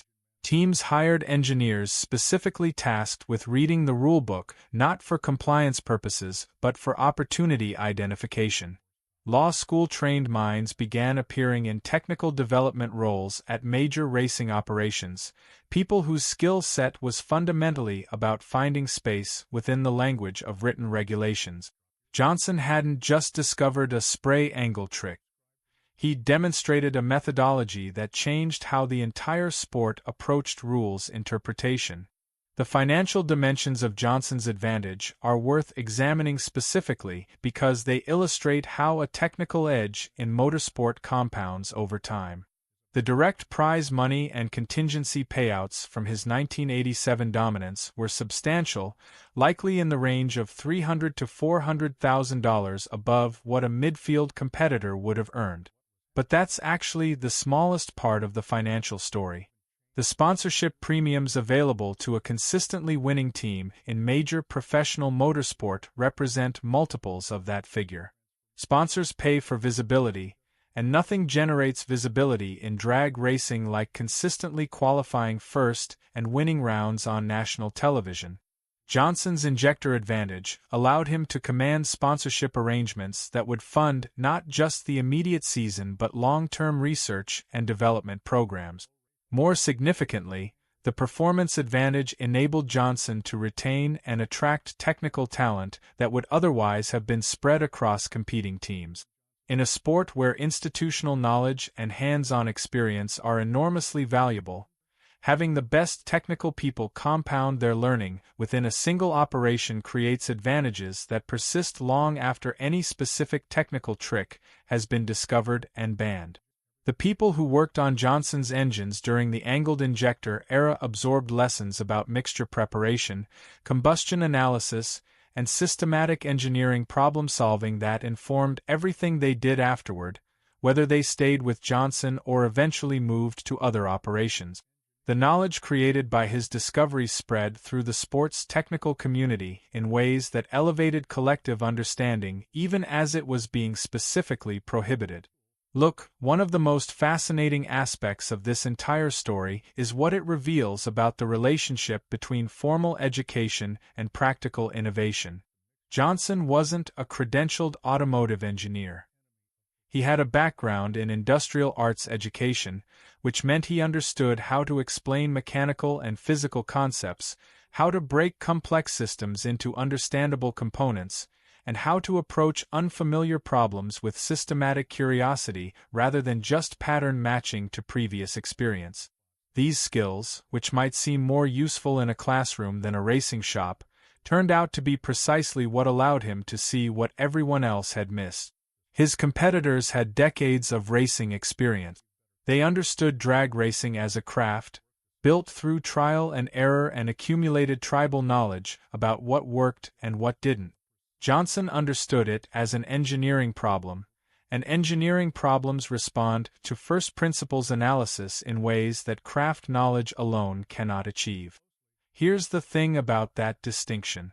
In any mature competitive field, whether it's drag racing or chess or financial markets, the participants who have been around longest often have the hardest time seeing the opportunities that exist between the established conventions of how the game is played. They've invested so much in understanding the conventional approaches that questioning fundamental assumptions feels not just wrong but almost heretical. Johnson had enough racing experience to understand what he was working with but hadn't been in the sport long enough to have his thinking constrained by 20 years of conventional wisdom about how engines had to be built. He asked questions that more experienced racers had stopped asking because the answers seemed obvious. And the answers turned out not to be obvious at all. The spray angle discovery is a perfect case study in what engineers call constraint-based innovation. The constraints imposed by NHRA regulations, stock injectors, limited fuel flow, restricted pressure, actually focused Johnson's problem-solving in a direction that led to a more elegant solution than unconstrained development would likely have produced. If teams had been allowed to use any injector technology available, the focus would naturally have shifted to higher-flowing exotic units with sophisticated electronic control. The simple, profound insight about spray angle might never have emerged because there would have been too many other variables to manipulate simultaneously. The rules that everyone else experienced as limiting were, for Johnson, a framework that directed his attention toward a fundamental truth about combustion that had been sitting there waiting to be discovered. This connects to a broader principle that shows up repeatedly in the history of technological innovation. The The most important breakthroughs often come not from having more resources or fewer constraints, but from having the right question. Spray angle wasn't a question anyone in pro-stock racing was asking in 1987. The conventional wisdom held that injector spray pattern was a fixed characteristic of a given injector design, not a variable to be optimized. Johnson's genius wasn't in the answer, which was elegantly simple, but in recognizing that the question was worth asking. Once you ask whether spray angle matters, the answer is almost obvious. The hard part is becoming the first person in a highly competitive environment to identify that nobody has asked the question yet. The technical specifications of Johnson's championship-era engines deserve examination in their own right because the numbers are genuinely remarkable even by modern standards. During the angled injector period, his engines were producing peak power outputs of 700 to 730 horsepower from 500 cubic inches of naturally aspirated displacement running on pump gasoline. That works out to approximately 1.44 to 1.46 horsepower per cubic inch. For reference, a modern naturally aspirated NASCAR Cup engine, benefiting from 40 additional years of development including computational fluid dynamics, advanced materials science, precision manufacturing that wasn't available in the 1980s, and massive factory engineering resources, produces approximately 1.6 horsepower per cubic inch. Johnson was achieving roughly 90% of that specific output with 1987 technology and a 15-degree modification that cost him nothing. Those numbers deserve a moment of genuine appreciation. The torque characteristics were equally impressive. Historical dyno data from the period indicates Johnson's engines were producing peak torque figures around 625 pound-feet at approximately 7,200 rpm, with the torque curve maintaining above 600 pound-feet from roughly 6,500 to 8,000 rpm. That's an extraordinarily wide and flat torque curve for a naturally aspirated racing engine of any era. Most naturally aspirated race engines of comparable specific output have much narrower torque bands, requiring careful gear selection and engine management to keep them operating in the narrow window where they produce competitive power. Johnson's broader curve was a direct result of the improved combustion consistency his spray angle modification provided. Better mixture preparation didn't just raise peak power. It improved the quality of combustion across a wider range of operating conditions, making the engine more tractable and more consistent in real-world racing conditions. The specific fuel consumption of his modified engines was also notably superior to contemporary competition. Racing engines from this era typically showed brake-specific fuel consumption figures of around 0.48 to 0.52 pounds of fuel per horsepower-hour. Johnson's engines were reportedly running in the 0.41 to 0.43 range, which represented a 15 to 20% improvement in fuel economy at equivalent power levels. In racing terms, better fuel economy means more efficient combustion, which means more of the chemical energy in the fuel is being converted to mechanical work rather than heat and partially combusted exhaust gases. This level of combustion efficiency is what modern engine management systems spend enormous computational resources trying to optimize through sophisticated injection timing, multiple injection events per cycle, and precisely shaped spray patterns. Johnson was approaching that level of optimization with a simple fixed-angle nozzle modification and an educated intuition about fluid dynamics. The human story beneath all these technical details is what gives the Johnson saga its lasting resonance in the racing world. Warren Johnson was not a wealthy man when he made his discovery. He wasn't backed by a manufacturer with deep pockets and a team of credentialed engineers. He was a former schoolteacher who had made racing his profession through a combination of genuine passion and serious intellectual engagement with the engineering problems the sport presented. He built his own engines, often working into the early morning hours in a shop that was modest by the standards of his competitors. He drove his own equipment to events. He handled his own business relationships and sponsorship negotiations. When he discovered the spray angle trick, he was operating as essentially a one-man engineering department, relying on his own understanding and his own experimental methodology to validate a hypothesis that would have required teams of researchers and weeks of controlled testing at a factory engineering facility. That context matters because it speaks to something important about the nature of innovation. Big resources and large teams are genuinely valuable for incremental optimization of understood systems. They're less reliable as sources of revolutionary insight precisely because large organizations develop cultures and conventions that resist the questioning of fundamental assumptions. The fastest way to make yourself look foolish in a professional engineering environment is to suggest that everyone has been doing something basic wrong all along.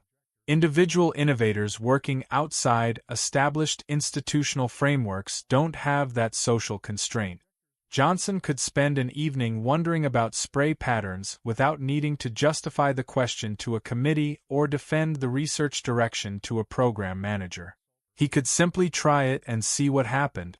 Now, you might be thinking that the story of the angled injector is fundamentally about rule bending, about finding technically compliant ways to violate the spirit of regulations. And there's a legitimate version of that critique. The NHRA clearly intended for teams to use essentially stock injectors without modification, and Johnson's machining of the nozzle tips was a deliberate circumvention of that intent even while remaining within the letter of the rules. But that framing misses what was genuinely valuable about what Johnson did. He wasn't trying to cheat. He was trying to solve a combustion problem, and the solution he found happened to exist in a space the rules hadn't addressed.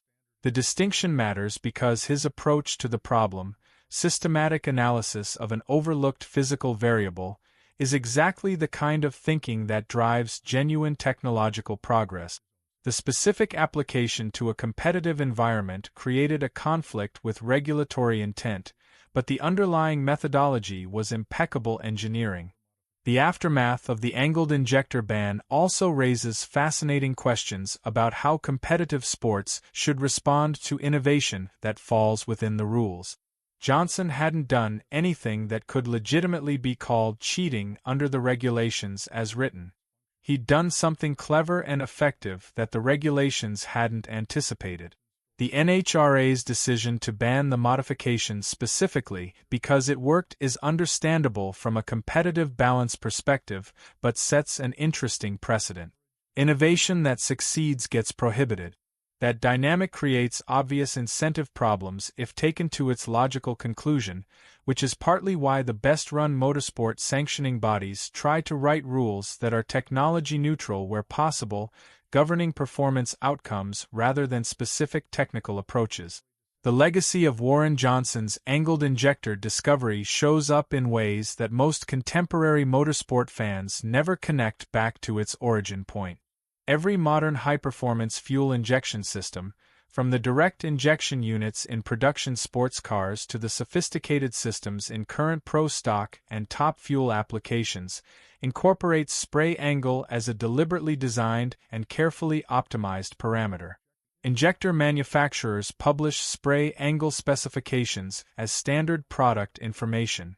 Engine builders select injectors not just for flow rate but for specific spray cone angles and droplet size distributions that suit their particular application. Computational fluid dynamics models of intake ports routinely include injection angle as a variable in the optimization process. All of this reflects an understanding of mixture preparation that existed in academic literature before Johnson but entered the practical consciousness of racing engine development through what he demonstrated on a Louisiana dyno in 1987. Warren Johnson went on to have a remarkable career beyond the angled injector era. He won multiple NHRA Pro Stock Championships, set numerous national records, and competed at the highest level of the sport well into the 2000s. He became known throughout the racing world as the Professor, a nickname that acknowledged both his literal educational background and his analytical approach to every aspect of engine development. The angled injector discovery remained the highlight reel moment of his technical career, the single development that most clearly illustrated his engineering philosophy in action. But the approach it exemplified, finding the overlooked variable, understanding the first principles, questioning the conventional wisdom, informed everything he did throughout his career. What makes the story endure in racing mythology isn't just the cleverness of the modification itself, though that's genuinely impressive. It's the totality of what it represents. One person, working with modest resources and unlimited intellectual curiosity, identified a fundamental truth about combustion chemistry that an entire sport had overlooked. He found it not through superior equipment or greater financial resources but through superior questions. He asked what happened to fuel after it left the injector when everyone else was asking how much fuel should the injector flow. That redirection of focus, that willingness to examine an assumption that everyone else had stopped examining, produced 50 horsepower from nothing and changed the course of a sport. The next time you look at a modern high-performance engine with its precisely angled direct injection nozzles and sophisticated spray pattern management, remember that somewhere in that design lineage is a Louisiana racing shop, a milling machine, a former schoolteacher who watched a garden sprinkler, and a 15-degree angle that forced the NHRA to rewrite its rulebook. The most revolutionary ideas in any field rarely announce themselves as revolutionary. They hide in small angles, overlooked variables, and questions that seem too basic to be worth asking. Johnson's genius was recognizing that the basic questions are often the ones with the biggest answers. What's your take on how Johnson's discovery changed not just pro-stock racing, but the broader understanding of fuel injection in high-performance applications? Drop your thoughts in the comments below, because this community genuinely has some of the most technically sophisticated perspectives on automotive engineering that I've seen anywhere online. And if you want more deep dives into the engineering breakthroughs and the people behind them that shaped motorsport history, make sure you're subscribed, because we have stories coming that are every bit as fascinating as this one. The history of fast cars is really the history of curious minds asking better questions. And trust me, we're just getting started.